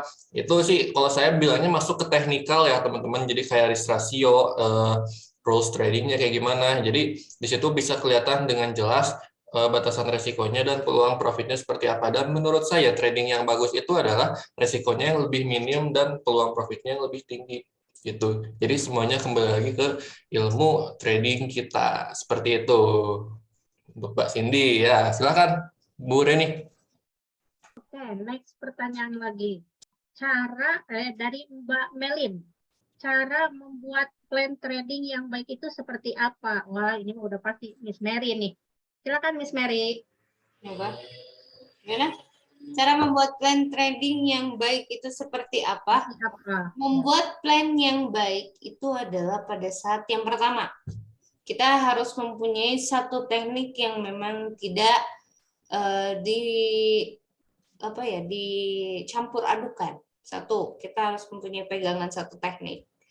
Yang kedua, itu kita harus tahu di mana ideal kita masuk market. Ibaratkan kita kapan kita beli dan jual di area-area yang ibaratkan resiko tidak terlalu besar, tapi peluang besar. Di situ kita bikin plannya di situ. Oh, ini misalkan peluangnya resikonya kecil nih. Masuk nggak untuk masuk market? Masuklah di situ. Itu yang kedua. Yang ketiga itu sama plan tradingnya, yaitu tetap harus adanya resiko. Pada saat kita mau masuk market, kalau misalkan tidak sesuai, kita harus membatasi resiko itu. Apakah entah itu mau strateginya pemakai SL, stop loss dengan dengan nominal yang sudah kita tetapkan, atau kita mau melepas SL dengan cut loss di area-area tertentu apabila harga sudah tidak sesuai gitu. Yang ketiga plannya yaitu kita mengaturlah money management, di mana memanage lot kita. Mau seperti apa pemakaian lotnya? Entah itu kita mau pakai lot yang paling terkecil dulu, atau misalkan kita ingin pakai lot dipecah atau seperti apa, nah itu bisa jadi suatu plan tradingnya gitu. Jadi itu sih Bu Reni, silakan kembali. Oke, next pertanyaan lagi dari Mas Kusmanto. Batas resiko yang baik itu gimana ya, Master? Saya kadang nggak mau SL, tapi nggak kuat floating. Ini udah jelas. Master Dandi, silakan jawab. Oke, Pak Kusmanto. Selamat malam Pak Kusmanto, salam kenal. Batas risiko yang baik itu gimana ya Master? Saya kadang nggak mau SL tapi nggak kuat floating. Ini kayaknya kebanyakan trader emang kayak gini ya. Nggak mau SL tapi floating pun nggak kuat gitu ya, mana. Jadi kalau menurut saya batasan risiko yang baik itu adalah yang masih masuk ke batasan risiko teman-teman sendiri. Kalau secara teknikalnya atau secara support dan resistennya, saya biasa itu menaruh batasan risiko itu atau batasan stop loss itu berdasarkan support dan resistennya. Untuk stop loss-nya, saya biasanya taruh di bawah support. Saya biasanya taruh batasan risiko atau stop loss-nya itu di bawah support. Kenapa? Karena kalau misalnya harganya itu turun dulu nih, misalnya harganya turun dulu ke support, dan di support itu peluang untuk naik itu jauh lebih tinggi. karena itu adalah titik terendah atau titik murahnya harga, yang mana peluang kita buat bisa harganya bisa naik lagi dan transaksi kita profit itu masih ada. Jadi stop loss-nya nggak akan kesentuh. Nah, lain halnya jika si supportnya itu tertembus, yang artinya memang ya secara teknikal juga berarti kalau support udah ketembus berarti harganya memang lanjut turun. Nah, ketika harga itu berpotensi untuk lanjut turun, kita nggak perlu khawatir. Kenapa? Karena kita sudah pasangi atau batasi risikonya itu dengan stop loss. Jadi menurut saya batasan risiko yang baik itu sebenarnya simple, perhatikan aja support dan resistennya. Untuk posisi buy itu kita taruh di bawah support, dan untuk posisi sell saya biasanya taruh di atas resistennya. Atau kembali lagi tergantung teknik teman-teman sendiri ya. Kalau misalnya pakai teknik MA berarti taruhnya di bawah atau di atas MA-nya. Kalau misalnya pakai teknik Fibo berarti taruhnya di bawah atau di atas Fibo-nya. Jadi kembali ke teknik masing-masing. Cuman kalau misalnya untuk pemula atau awal pakai aja support dan resisten terlebih dahulu. Seperti itu Pak Kusmanto. Silakan Ibu Reni. Oke, next pertanyaan lagi. Dari Mas Farhat nih, kadang tidak bisa tahan emosi kalau trading, gimana ya? Nah, itu siapa yang mau jawab? Master Dandi deh kayaknya ini. Master Dandi. Mas Dandi, Jangan silakan panggil Master saya Dandi. Master jangan panggil saya Master, panggil saya Mas Dandi aja. Oh, Mas Dandi aja. Oke, Mas Dandi, silakan Mas Saya Dandi. malu sama Pak Sony kalau saya panggil Master. Iya. Jadi dari Pak Farhat ya? Dari Pak Iya, Farhat. Pak Farhat. Oke, kadang tidak bisa tahan emosi kalau trading. Gimana ya? Nah ini psikologi trading itu penting teman-teman. Seperti poin kelima dari materi yang saya jelaskan tadi, yaitu intinya apa? Sabar. Ya, jadi kesabaran kita itu benar-benar diuji kalau kita itu masuk ke dunia trading. Jadi kita nggak bisa nih kita dikendalikan oleh emosi, kita buy dan sell itu berdasarkan emosi kita sendiri. Ada istilah trade what you see, not trade what you feel. Artinya apa? Apa artinya Bu Mary? Tradinglah berdasarkan apa yang kamu lihat, bukan berdasarkan apa yang kamu rasakan. Jadi jangan tradingnya itu pakai feeling. Jadi tradingnya itu benar-benar berdasarkan teknikal yang logik, ya, berdasarkan teknikal yang logik. Jadi jangan pakai emosi.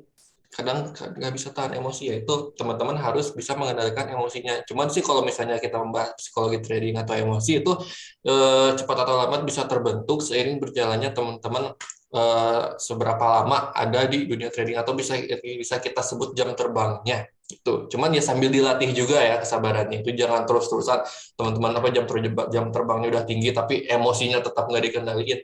Tapi belajar dari setiap kejadian, dari setiap teman-teman trading itu belajar mengendalikan ke emosinya. Jadi seiring berjalannya waktu itu teman-teman kedepannya bakal bisa mengendalikan emosi tersebut. Seperti itu. Lanjut Bu Reni. Oke, terima kasih Mas Dandi ya. Nih pertanyaan yang selanjutnya dari Mbak Juliana Tanujaya. Apa kita harus open transaksi saat ada news besar? Sebaiknya pas ada news atau sesudah news? Ini kayaknya Master Sony deh. Master Sony, silakan Master Sony. Oke, jadi pertanyaannya adalah mau setelah news atau sesudah news? Itu balik lagi ya Bu ya, balik lagi ke tipe tradingnya masing-masing. Karena kalau misalkan saya sendiri, kalau saya tradingnya cowboy, ya maksud cowboy itu ya barbar gitu, barbar tapi dengan catatan tahu dengan apa yang saya ambil gitu. Kalau misalnya ada orang yang trading by news, ada ya. Jadi contohnya news hunter tuh sebenarnya saya tuh news hunter. Jadi ketika ada FOMC atau non-farm payroll yang newsnya high impact, justru saya tentunya sebelum news ya, sebelum newsnya, jadi saya batasin resikonya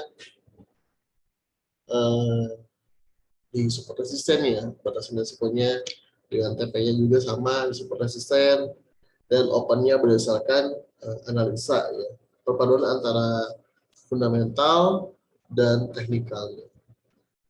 Jadi kalau misalkan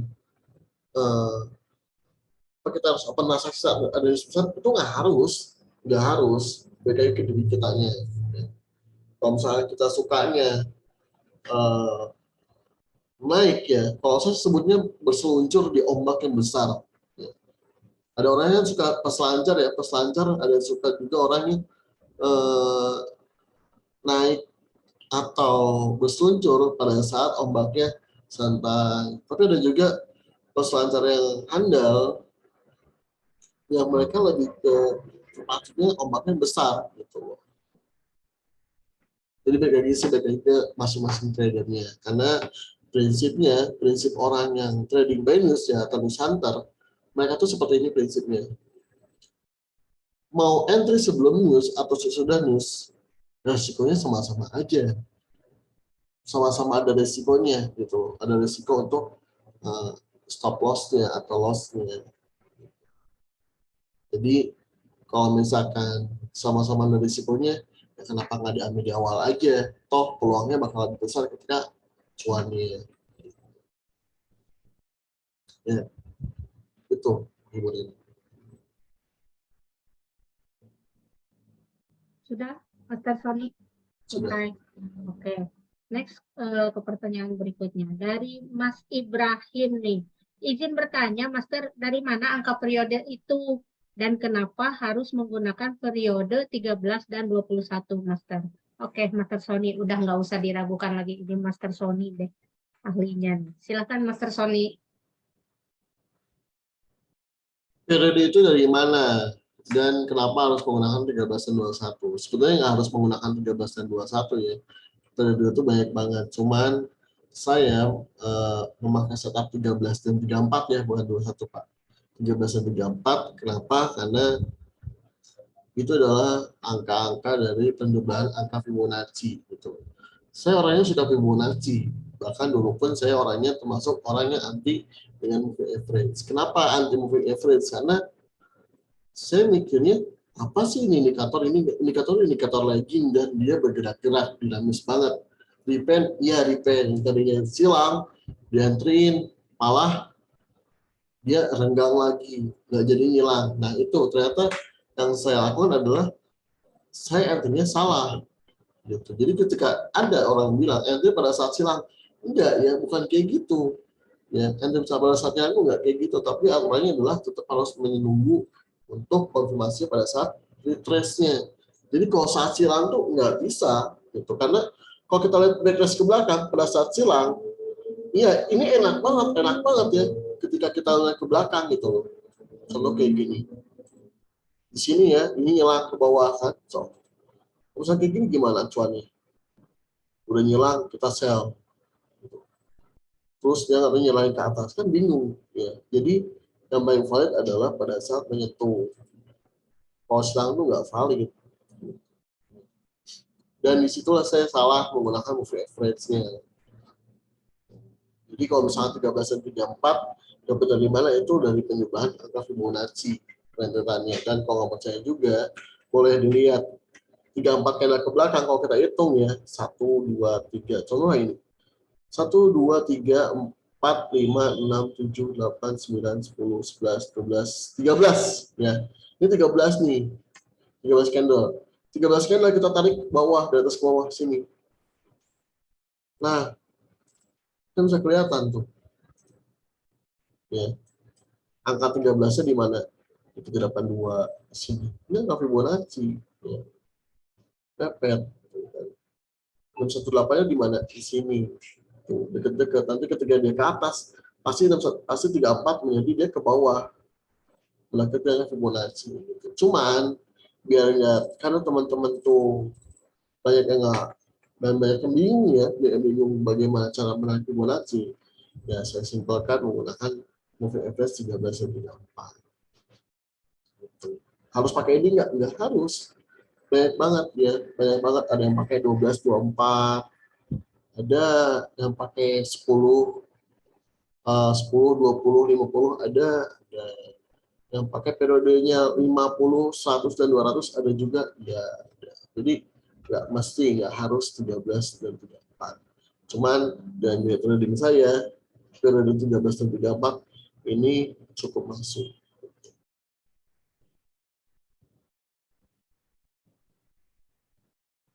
Oke, lanjut. Oke.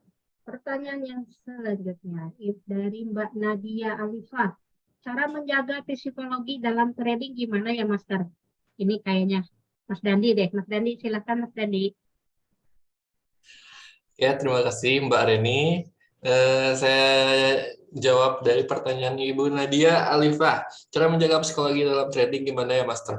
Oke, cara menjaga psikologi trading, mungkin ini pertanyaannya secara garis besar itu sama dengan cara menahan emosi. Cara menahan emosi dan cara menjaga psikologi trading. Mungkin itu garis besarnya sama. Jadi teman-teman, intinya kalau misalnya teman-teman ingin bisa menjaga psikologi trading, itu harus dibentuk. Oke, psikologi trading itu harus dibentuk. Caranya gimana? Dalam setiap teman-teman trading itu, teman-teman harus bisa belajar gimana caranya menahan emosi.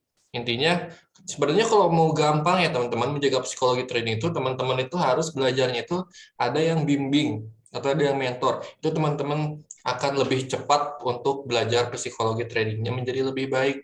Cuman kalau misalnya otodidak atau sendiri, biasanya itu butuh waktu yang lebih lama. Karena apa? Karena kalau misalnya kita tradingnya sendiri, ya itu kan nggak ada yang mengingatkan ya ketika kita emosi, nggak ada yang menahan lah ibaratkan. Yang menahannya itu harus diri kita sendiri. Itu. Jadi untuk menjaga psikologi trading itu harus dibentuk dari awal ya dan bisa terbentuk seiring berjalannya waktu. Seperti itu. Silakan Bu Reni. Oke, terima kasih Mas Dandi. Pertanyaan yang selanjutnya dari Mas Gilang Subagjo. Waduh, pertanyaannya banyak banget yang panjang nih. Assalamualaikum, selamat malam. Bapak Ibu izin bertanya. Saya kan masih awam. Sebenarnya saya sudah tertarik banget sama trading. Namun masih bingung. Nah, tipsnya gimana? Apa saya harus paham dulu baru terjun atau terjun dulu supaya paham? Terima kasih. Ini kayaknya Miss Mary deh. Ya, silakan Miss Mary. Oke, Bapak Gilang Subagjo. Bapak Gilang di sini tuh kita tuh berbisnis ya.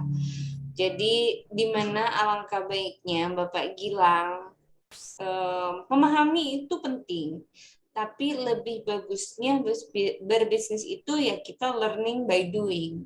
Supaya apa? Kita memahami oh tingkat resikonya seperti apa. Terus kalau misalkan euforia mendapatkan keuntungannya seperti apa gitu. Yang saya sarankan ya terjun dulu aja, tapi harus disertakan oleh ilmu terlebih dahulu dan jangan lupa juga yang tadi kata Mas Dandi ya, harus ada yang mendampingi. Jangan sampai terjun tapi tidak ada yang mendampingi, tidak ada yang mengarahkan, dan tidak ada yang ibaratkan lebih memahami gitu. Jadi kalau misal untuk Pak Gilang sendiri, apalagi kalau misalkan udah terjun di sini kan, contohnya kita bisa dapetin fasilitas-fasilitas yang lebih eksklusif gitu, pembelajaran yang memang lebih terperinci. Cuman kalau misalkan yang free kan belum tentu untuk mendapatkan fasilitas itu semua. Dengan kita udah dapetin fasilitas itu semua, udah pembelajarannya udah dapet, ilmunya udah tahu, tingkat resikonya udah paham. Nah, nanti juga itu akan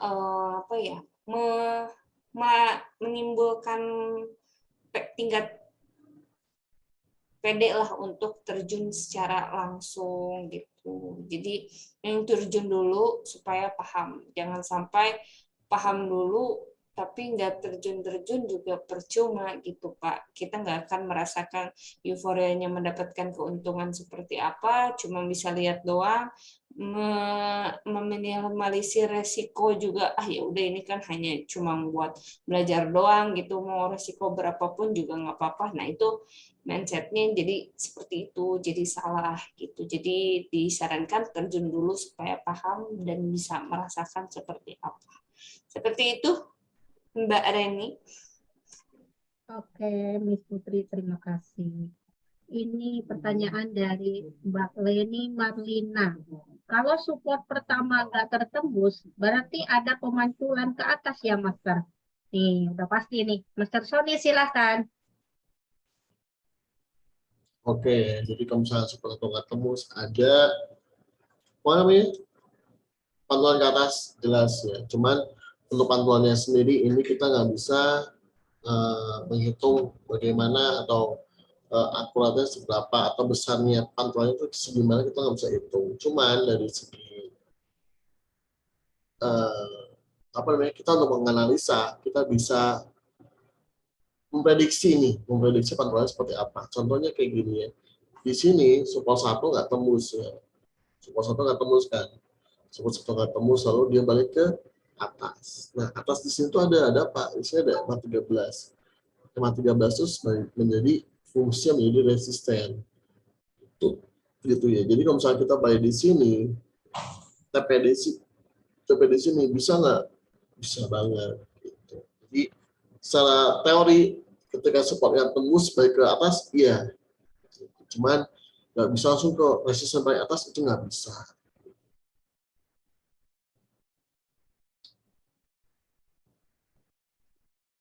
Udah, Master Sony? Sudah. Oke. Pertanyaan yang selanjutnya dari Mas Agung Latif.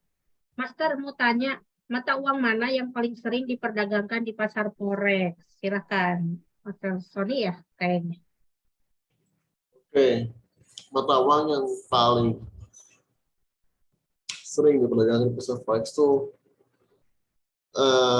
sebetulnya ada rinciannya ya. Itu tuh berdasarkan range hariannya gitu. Yang paling banyak ditransaksikan pastinya jelas ya, ada di komoditi emas XAUSD. Karena dia dilihat dari range-nya yang lebih besar ya, lebih besar dibandingkan produk-produk yang lainnya. Untuk mata uang sendiri yang paling besar itu ada di pasangannya GBP ya, antara GBP USD, GBP JPY, itu cukup besar, cukup banyak orang atau bahkan sampai 21 ada yang bikin suatu komunitasnya ya, GBP Trader. Itu tuh hanya untuk menganalisa pergerakan mata uang pound. Kenapa? Karena banyak orang percaya ketika kita berhasil melakukan DBP, ya, dan kita berhasil trading konsisten di mata uang pound, entah itu pound USD atau pound Jepang atau pound AUD, dan itu dinyatakan lulus atau master ya. Gitu.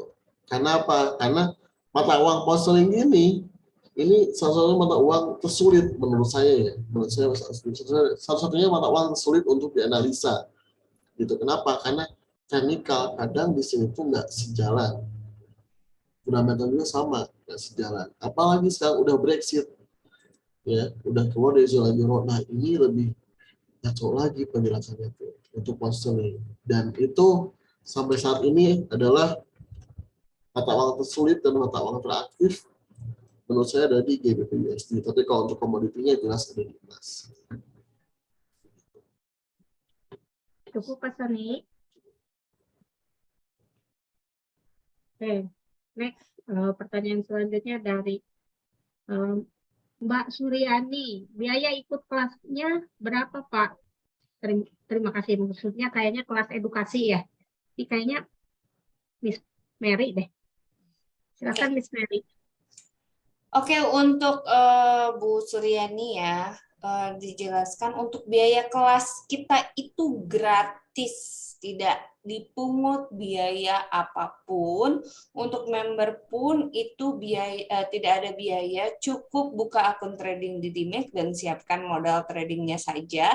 Selama Bapak Ibu sudah menjadi member di DIMEX, untuk kelasnya itu gratis sampai Bapak Ibu masih trading di DIMEX gitu. Untuk yang free juga kita buat free juga sama, tidak dipungut biaya apapun. Untuk kelas gratisnya itu tidak ada biaya. Seperti itu Ibu Reni. Oke, terima kasih Miss Mary. Selanjutnya dari Mas Agung Latif. Master, sebenarnya indikator apa yang paling tepat digunakan dalam trading forex? Oke, Master Sony, silakan Master Sony.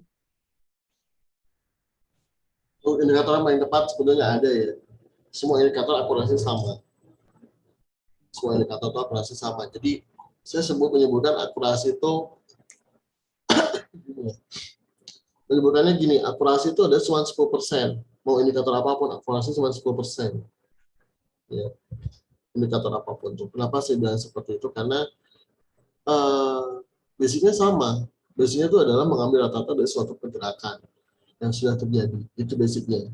Mau indikator moving average, Bollinger Band, stokastik, atau yang apapun itu. Ya. Itu sama. Basicnya adalah mengambil rata-rata setelah harga terjadi. Dan asal yang bilangnya adalah akurasi itu 10%. Kenapa seperti itu? Karena ini ya, dalam dari forex hanya ada dua, buy dan sell. Ya kan? Nggak ada, buy sell nggak ada. Hanya dua, buy dan sell. Ini artinya sudah memberikan akurasi berapa? 50-50 kan? Itu udah memberikan 50-50 nih. Gitu. Kenapa? 50% buy, 50% sell. Betul? Nah, sisanya tinggal kita lihat pendukungnya, tekniknya.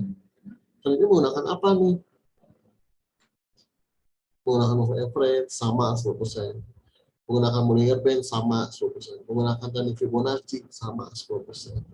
Jadi dari 50 plus 10, 60. Udah.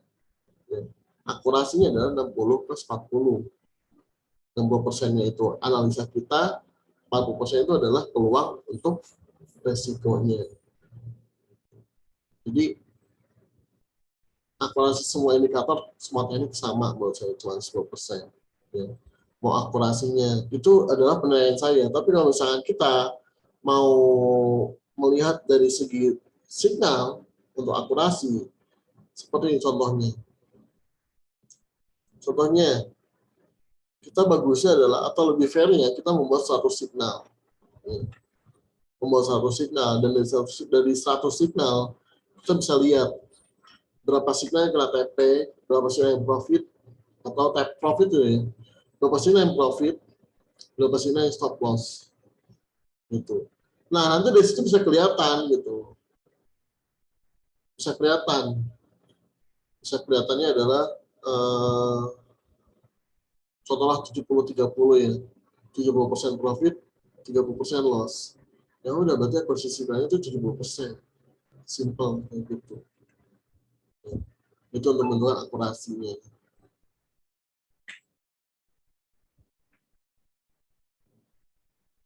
Oke, pertanyaan yang selanjutnya dari Mbak Thomas ya ini.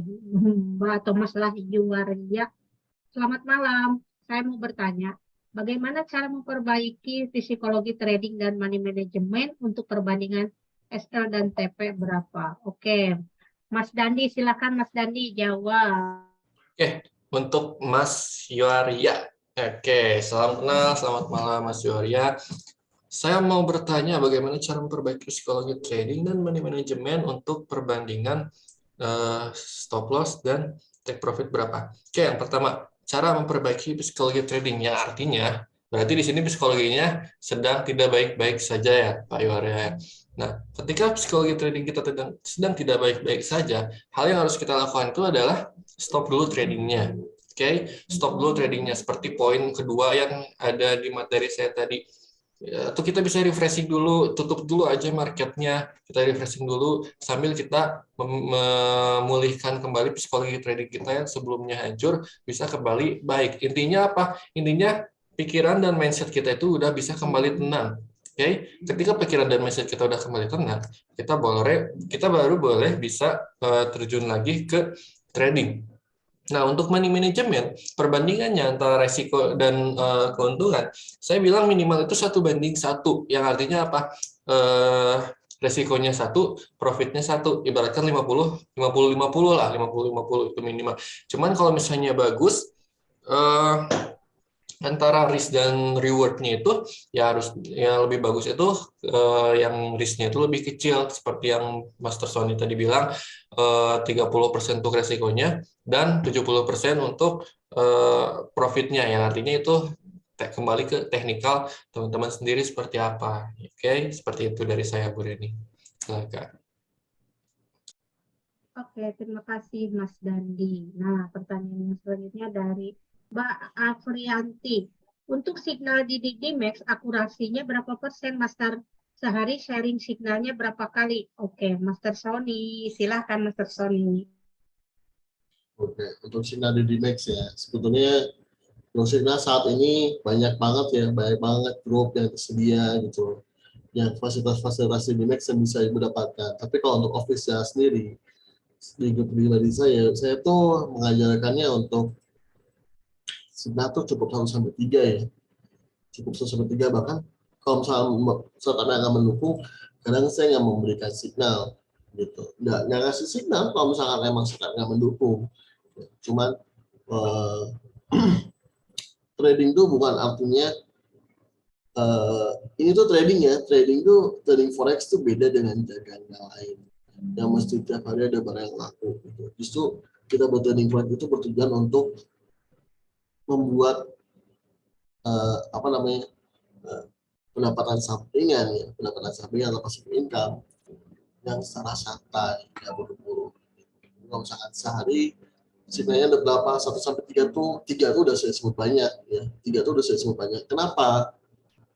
Karena pertama lot kita tuh lot standar ya, lot standar 0,1 lot ya, 0,1 lot mininya 0,1 bukan mikro ya, 0,1 lot dengan TP-nya 50 pip itu udah dapat $50 gitu, $50.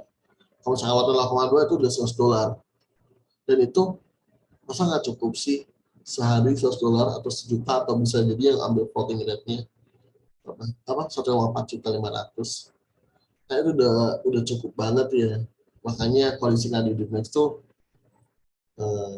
sebetulnya saya bilang tuh sedikit. Kenapa? Karena 1-2 siklus juga itu udah cukup punya. Karena lot kita ya di up. Jadi kita menggunakan lot mini. Beda ketika kita menggunakan lot mikro. Ya, lot mikro. Untuk mendapatkan $50, kita perlu gada, perlu lebih ekstra, buy sell yang lebih sering gitu. Dan itu juga jarang konsisten. Maksud jarang konsisten seperti ini ya. Untuk mendapatkan $50 menggunakan lot 0,01 atau 0,02, ya kita perlu beberapa kali untuk entry. Beda dengan kita menggunakan modal yang besar, contohnya 10.000, tapi dengan lot yang kecil 0,1 itu udah aman banget. Dan itu udah wajar dan cukup banget. Sehari 1% saya rasa cukup ya, apalagi dengan targetnya ya, syukur-syukur bagus dari yang konsisten gitu. Kita target 1 hari 1%, tapi itu bukan untuk dikejar, ingat ya, bukan untuk dikejar. Kenapa kalau dikejar? Kalau misalnya kita dikejar, yang jadinya kita trading kayak dikejar utang, harus ada entry terus gitu. Tapi kan trading kita tuh trading santai, 24 jam dan fleksibel, bisa di mana aja. Untuk sinyal di Dimex kelasnya berapa persen? Untuk sinyal di Dimex sendiri banyak yang sudah saya sebutkan. Tapi kalau misalkan untuk grup yang saya kelola sendiri, terakhir itu DEC ya, DEC saya datanya hilang, resepnya hilang.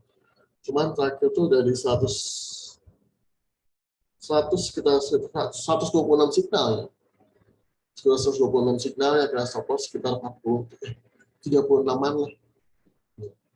Jadi di situ kita bisa hitung tuh 126 signal, 36 entry, stop loss, sisanya adalah profit.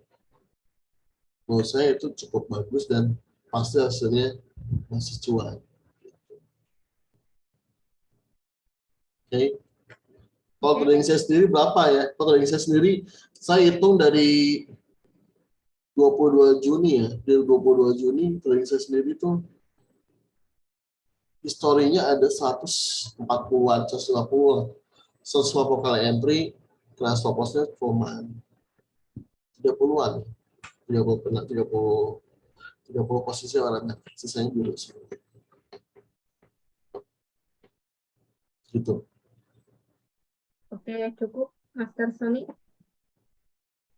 Ya, selanjutnya dari Mas Ibrahim. Waduh, ini pertanyaannya kayak menantang ini. Mantap, Master, penjelasannya. Terima kasih. Satu lagi, Master, kalau buat malam ini ada signal buat XAU USD nggak? Silakan, Master Sony.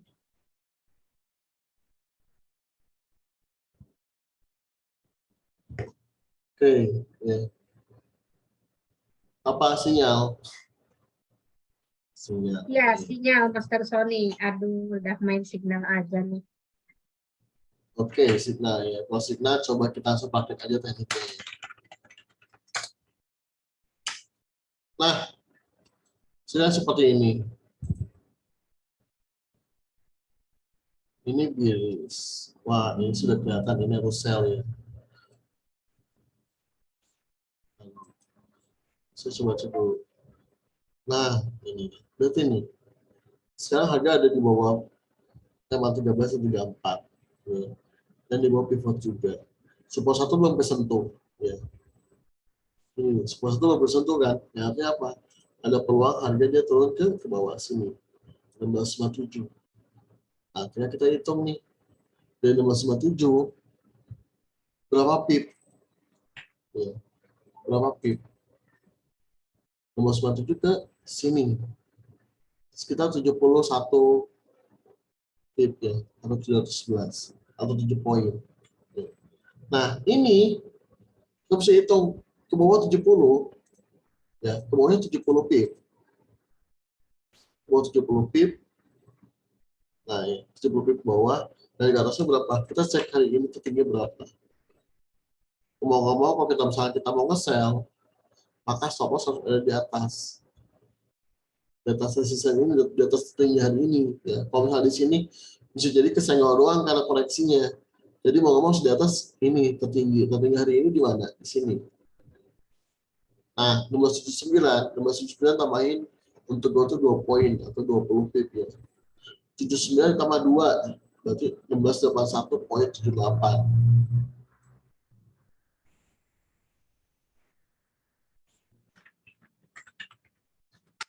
Ini tutorialnya untuk para stop loss dan TP ya Pak. Dan ini TP di sini. Nah, kita tinggal hitung ya untuk menentukan risk ratio kan. Risk ratio di sini 70 pip, bahkan saya udah 63 pip. Kesininya berapa? 170 pip. 176 pip. Jadi artinya apa? Ya kita tinggal lihat ini sesuai nggak SLTP-nya. Ya. Kalau misalkan SL lebih besar daripada TP, ya berarti kedua kitanya. Kalau misalkan kitanya mau maksain entry, nggak apa-apa. SL lebih gede juga, yang ada entry. Ya udah, boleh ajar sell. Ini bisa sell. Kenapa sell? Ya, karena tren turun, support belum disentuh, supportnya masih fresh. Ya. Support masih fresh, dan EMA 13 juga masih ke bawah, masih naik kan, 34 juga masih naik ke bawah. Itu. Cuma yang perlu diperhatikan adalah di sini ada candle buyer ya. Ini ada candle buyer, meskipun candle buyer-nya belum melebihi belum melebihi tertinggi atau close body-nya di sini, close body ini masih berpeluang untuk turun. Beda cerita ketika di sini bodinya ya open di sini nih, si ininya dinaikin ke atas, tembusin, maka yang terjadi adalah akan adanya koreksi. Kenapa koreksi? Karena sebelumnya kita lihat di sini nih, ini gerakannya ke atas, ya, ke atas ini gerakannya, ada perlawanan, dan kalau bisa kita tarik ke sini, bisa jadi ini ke seperti ini. Nah, jadi menurut saya daripada ambil selnya yang notabene stop loss akan lebih besar dibandingkan TP-nya, saya lebih bijaknya akan menunggu untuk signal baiknya. Signal baik kapan? Ya signal baik itu pada saat di sini nih. Support 1 nggak ketembus, ya. Ketika support 1 nggak ketembus, baru kita ambil baik. Tapi kalau misalkan signal tadi SL-nya 172, ya, 170 pip dan TP-nya cuma 70 pip, menurut Bapak Ibu itu masuk, ya udah sell. Tapi kalau menurut saya untuk Persau ini sih jelek ya, saya bilangin jelek. Jadi untuk XAU sekarang sell apa buy, Master? Belum ya, itu signalnya adalah sel, tapi SL-nya akan lebih tinggi, lebih gede dibandingkan TP-nya. Ya, ingat, SL-nya akan lebih gede dibandingkan TP-nya. Kalau signalnya sih sel, ya, tapi akan lebih besar antara TP dan SL-nya tuh nggak imbang gitu loh. Jadi Jadi kalau saya baiknya nanti dulu aja ya, Master nggak ya. bijak, iya, nggak bijak kalau yang saus sendiri sih. Kalau saya nggak masuk ya untuk entry sekarang tuh. Oh, jadi ditahan dulu ya untuk Tahan dulu evaluasinya aja. signalnya. Gitu. Oke, ya. Baik. Cukup, eh, Master tunggu Sony? ya, cukup lebih baik kita tunggu dulu support 1 nggak tembus ya, baru di sini kita ambil buy. Kalau Oke, buy limit boleh nggak? Jangan buy limit, tapi lebih baik tunggu close candle-nya dulu aja. oke. Baik, terima kasih. Untuk signal saya belum bisa kasih, tapi untuk mappingan saya kasihnya seperti tadi. Oke, baik. Dah, cukup, Master Sony. Cukup. Ya. Untuk pertanyaan yang selanjutnya dari Pradiana, Mas Pradiana. Untuk analisa Fibonacci, tips simpelnya gimana? Dan cocoknya di time frame berapa untuk trading intraday? Silakan, Master. Oke. Untuk analisa Fibonacci, tips simpelnya gimana sesuai time frame berapa untuk trading intraday? Kalau untuk intraday jelas Fibonacci menggunakan Fibonacci intraday, artinya menggunakan acuan dari hari sebelumnya. Ya. Enggak seperti ini, enggak kayak gini, enggak. Karena kalau udah kayak gini ini untuk masuk semi long term ya. Tapi kalau misalkan Fibonacci intraday, ya udah kita harus ganti setup Fibonacci setiap hari. Contoh hari ini, ya ini apa? Berapa? SAO ya. Hari ini nih di sini. Ya udah berarti kita tarikannya di mana? Di sini tarikannya. Ya, tarikannya di sini. Ya. Dari terendah ke tertingginya. Terendah tuh mana? Ini terendahnya ya. Dan ini tertingginya. Gitu. Secara aturan Fibonacci harusnya di sini tadi ada aksi buyer. Ya, betul. Ya. Di sini ada aksi buyer. Karena ini golden ratio. Cuma itu tadi, karena trennya masih turun, ya, dan moving average masih turun. Fibonacci ini kadang tidak bergerak dengan semestinya. 50 ditembus, dan terjadi adalah dia ke area sini. Nah, 764 dan 50. Ya udah, berarti ini menjadi area satu ini. Nih, segini nih. Ya. Jadi untuk Fibonacci sendiri, sekarang untuk SAO, kalau menggunakan Fibonacci, udah kalau lewat atas lebih baik. Ya. Kalau misalnya lewat bawah, lewat 764 nih, lewat 764 ini sell. Gitu. Ini untuk Fibonacci ya. Fibonacci intraday.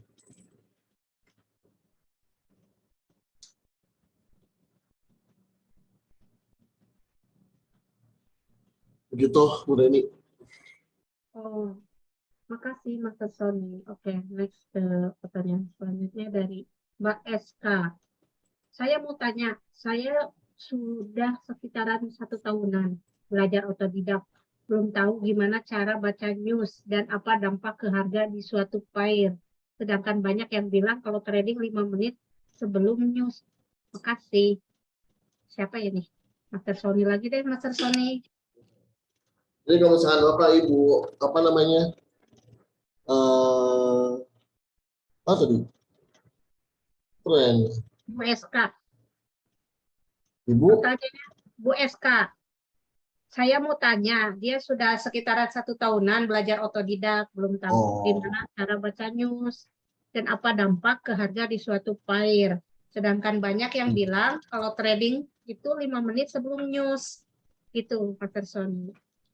nah untuk Bapak ya, Bapak SK ya, Bapak SK, kalau misalkan udah punya buku ini ya, buku apa namanya di sini. Ini ada tuh di halaman 89 ya, di halaman 80. Ya, dari 80 nih, halaman 80. Di sini ada tentang membaca kalender news, dan di sini dijelaskan tentang efek-efek dari berita-berita yang akan rilis gitu. Dan ini cukup lengkap. Tapi kalau misalkan selama 1 tahun belajar otodidak dan belum paham, menurut saya tuh wajar ya Pak ya. Karena saya pun dulu untuk otodidak saya membutuhkan waktu 4 tahun sampai 5 tahun otodidak. Ya, ya. Untuk otodidak saya itu dulu saya belajar 2012 setelah lulus SMA, dan otodidak saya adalah selama 5 tahun baru dapetin arti trading itu ternyata seperti ini, baru dapetin psikologinya, baru dapetin apa namanya ya arti sesungguhnya dan trading ini seperti apa sih, baru mendapatkan goal settingnya gitu. Dan kalau misalnya setahun saya rasa itu masih baru permulaan dan baru perkenalan. Beda dengan misalkan saya mengajarkan di sini ya. Saya mengajarkan di sini contohnya MA 1334. Umur 3 bulanan, 4 bulanan kenal DD-Max, udah bisa trading, udah bisa memberikan analisa dan lain-lain. Itu bedanya trading dengan pendamping atau dengan komunitas ya, atau mentor atau apapun itu, dengan otodidak. Kalau otodidak kita nggak punya pembanding dan kita nggak punya zona untuk tahu apakah itu salah atau enggaknya selain dari hasil trading kita sendiri ya. Maksudnya seperti ini, kita entry buy dan sell, buy. Karena tadi udah bagus ya, semua ini sudah mencorong ke buy semua. Makanya kena stop loss. Kalau misalnya kita otodidak, kita ngira kita yang salah analisa. Ya. Kita ngira yang salah analisa, padahal itu nggak salah analisa.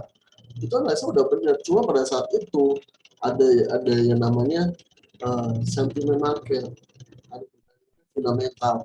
Bisa jadi ketika pada saat itu berubah karena adanya fundamental di luar sana yang kita nggak tahu.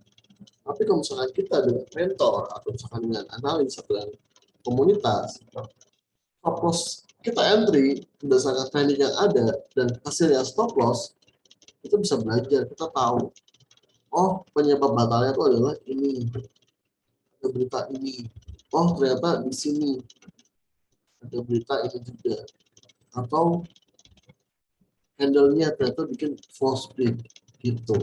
Dan itulah yang saya lakukan selama 5 tahun sebelumnya tuh luar biasa gitu kan.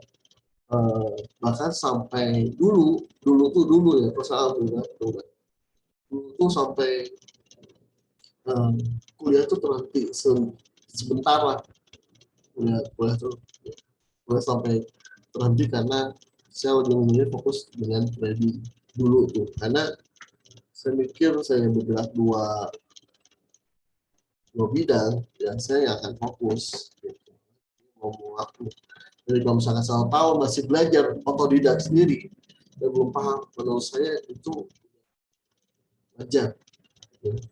Kenapa? Karena Bapak nggak punya pendampingnya atau pembandingnya. Jadi kan kayak gini Pak, kalau bandingkan dengan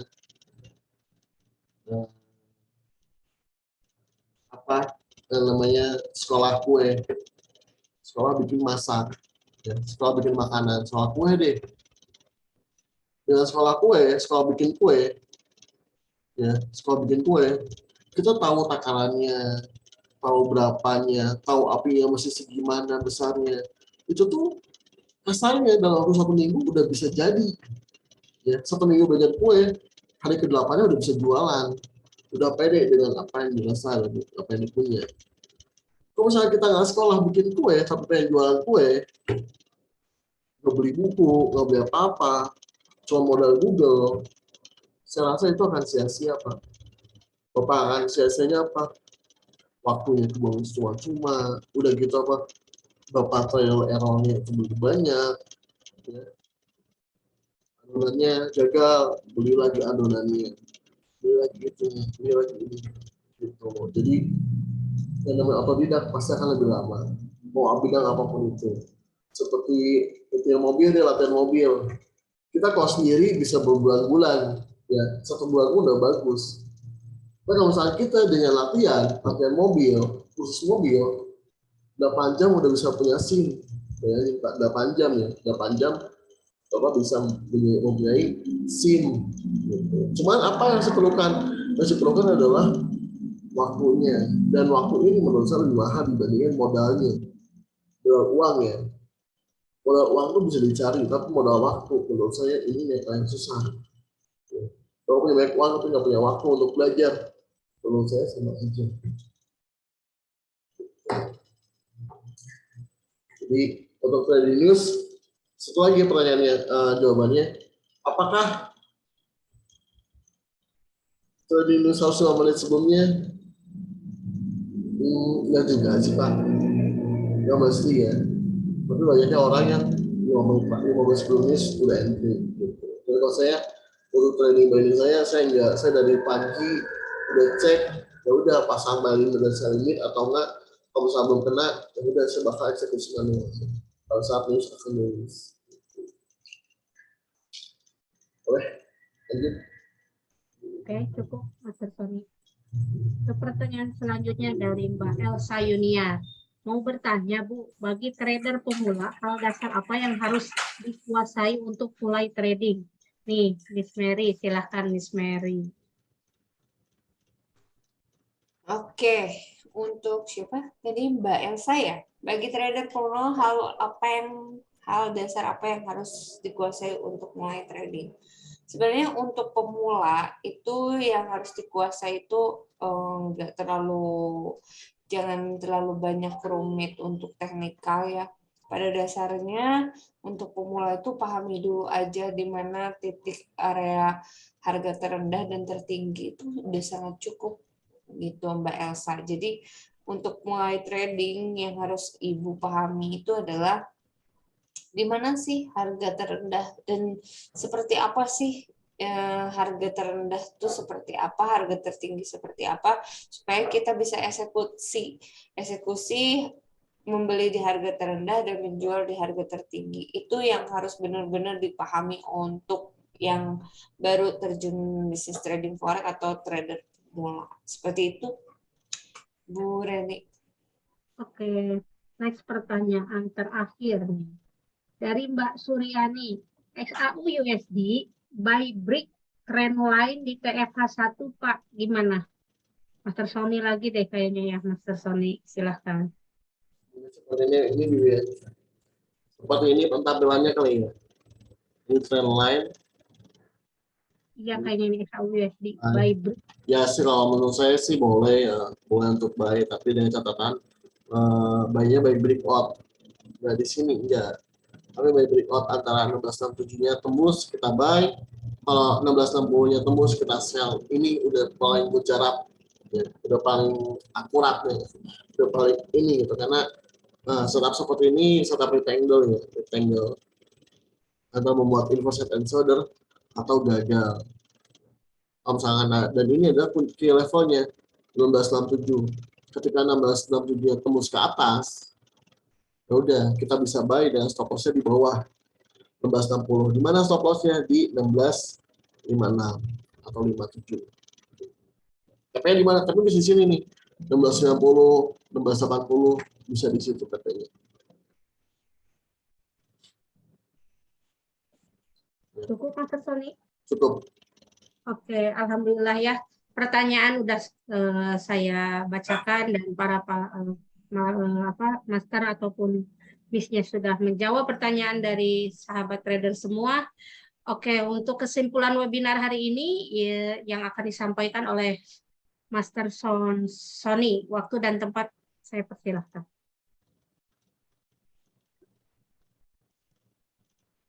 Master Sony, kesimpulan Master Sony. Oke, kesimpulannya. Semuanya adalah trading itu nggak menyeramkan itu. Kita serem tuh karena kita nggak tahu dengan ilmunya. Tapi kalau misalnya kita udah paham dengan ilmunya, dengan paham dengan medannya, pasti kita bakal enjoy aja. Ya. Sama seperti badai. Kalau saya menyebutnya badai. Ya, maka tuh Maka itu seperti laut. Maka itu seperti laut. Makanya tenang akan mengisyaratkan adanya badai. Sama seperti ini. Makanya subway, pasti akan ada badai. Tapi kalau misalnya kita udah paham dengan badainya, ya enjoy aja. Jadi bisnis apapun resikonya cuma dua, ya. Bisnis apapun resikonya cuma dua, antara rugi atau ditipu. Dan teman-teman biasanya lebih banyak milih yang ditipunya, ya, dibanding yang ruginya. Gitu. Dan biasanya teman-teman banyak yang lebih bangga ya. Jujur, saya mungkin bilangnya seperti ini. Teman-teman member di luar sana banyak lebih bangga dirinya ditipu dibanding yang rugi. Kalau menurut saya sih, ditipu itu adalah suatu ya bukan ya apa ya, ditipu itu seperti satu hal yang paling memalukan gitu. Soalnya apa? Artinya kita nggak mau pelajari dari bidang tersebut gitu loh. Siapa sih yang paling enak ditipu? Nggak ada. Tapi kalau misalnya saya lihat di Indonesia, orang bakal lebih banyak yang bangga dengan ditipunya dibandingkan dengan ruginya. Saya lebih mengapresiasi trader yang rugi banyak dibandingkan trader yang ditipu banyak. Kalau trader ditipu banyak, artinya trader tersebut atau orang tersebut nggak belajar di kesalahan yang sama. Terus misalnya kalau rugi banyak, sebesar apapun ruginya, pasti akan mendapatkan pelajarannya. Gitu. Paham kan maksudnya? Jadi agar nggak ditipu dan agar bagus, aman tradingnya itu tadi. Jangan sampai kita salah tempat. Yang rugi di trading forex itu dikit, tapi yang ditipu karena robot itu banyak. Paham kan? Yang di trading forex, yang rugi di trading forex itu sedikit, tapi yang ditipu sama robot itu banyak. Gitu. Bahkan kalau misalnya di berita-berita, korban robot sampai kode total, ada yang paling dikit tuh saya tahu banget, paling sedikit tuh ada salah satu robot, paling sedikit total kerugiannya itu adalah 3,5 triliun. Terus kalau di forex emang ada yang kalau misalkan brokernya rugi atau brokernya menipu nasabah sebanyak itu, nggak ada. Yang ada adalah apa, nasabahnya sendiri yang rugi. Karena apa? Karena psikologi yang nggak dijaga, terus money manajemennya juga belepotan, nggak dijaga juga, kitanya sayang dengan cut loss gitu. Dan itu akan lebih ya, jadi kan maksudnya gini, bukan trading forex-nya yang ditolak oleh masyarakat Indonesia, tapi masyarakat Indonesia-nya yang nggak mau belajar dengan trading forex. Jadi biar nggak tertipu dan tidak menyeramkan, maka paling bagusnya adalah belajar sendiri. Kenapa? Karena dengan kita belajar sendiri, kita akan mendapatkan seninya, seni dalam tradingnya, terus mendapatkan ilmunya, dan apalagi kedepannya ilmu yang kita dapatkan dari belajar trading forex kita bagikan lagi untuk teman-teman lainnya. Biar apa? Ya biar warga kita melek nih, ada bisnis yang sesimpel ini, ada bisnis yang semenarik ini gitu, yang tanpa perlu mengeluarkan modal awal atau kerugian di awal. Ya, maksudnya kerugian di awal adalah tempat. Kita nggak perlu sewa tempat, kita nggak perlu capek-capek cek barang atau apa gitu. Kita cuma cukup mengalokasikan modal kita ke trading forex dan mencari mentor yang tepat.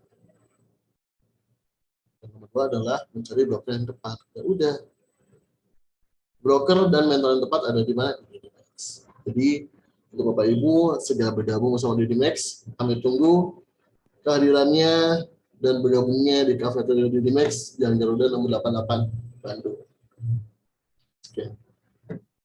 Oke, cukup Master Sony. Cukup ya. Baik, alhamdulillahirabbil alamin, acara webinar Zoom malam ini sudah ada di acara akhir. Sekali lagi saya ucapkan terima kasih kepada pemateri kita Miss Mary Putri, Master Dandi, Master Sony, dan tidak lupa juga saya berterima kasih banyak sekali untuk para audiens semua yang sudah ikut berpartisipasi dalam webinar Zoom hari ini. Semoga kita bisa memulai bisnis trading ini dengan baik dan penuh keberkahan. Akhir kata, saya Reni Rasmini undur diri. Wassalamualaikum warahmatullahi wabarakatuh. Terima kasih.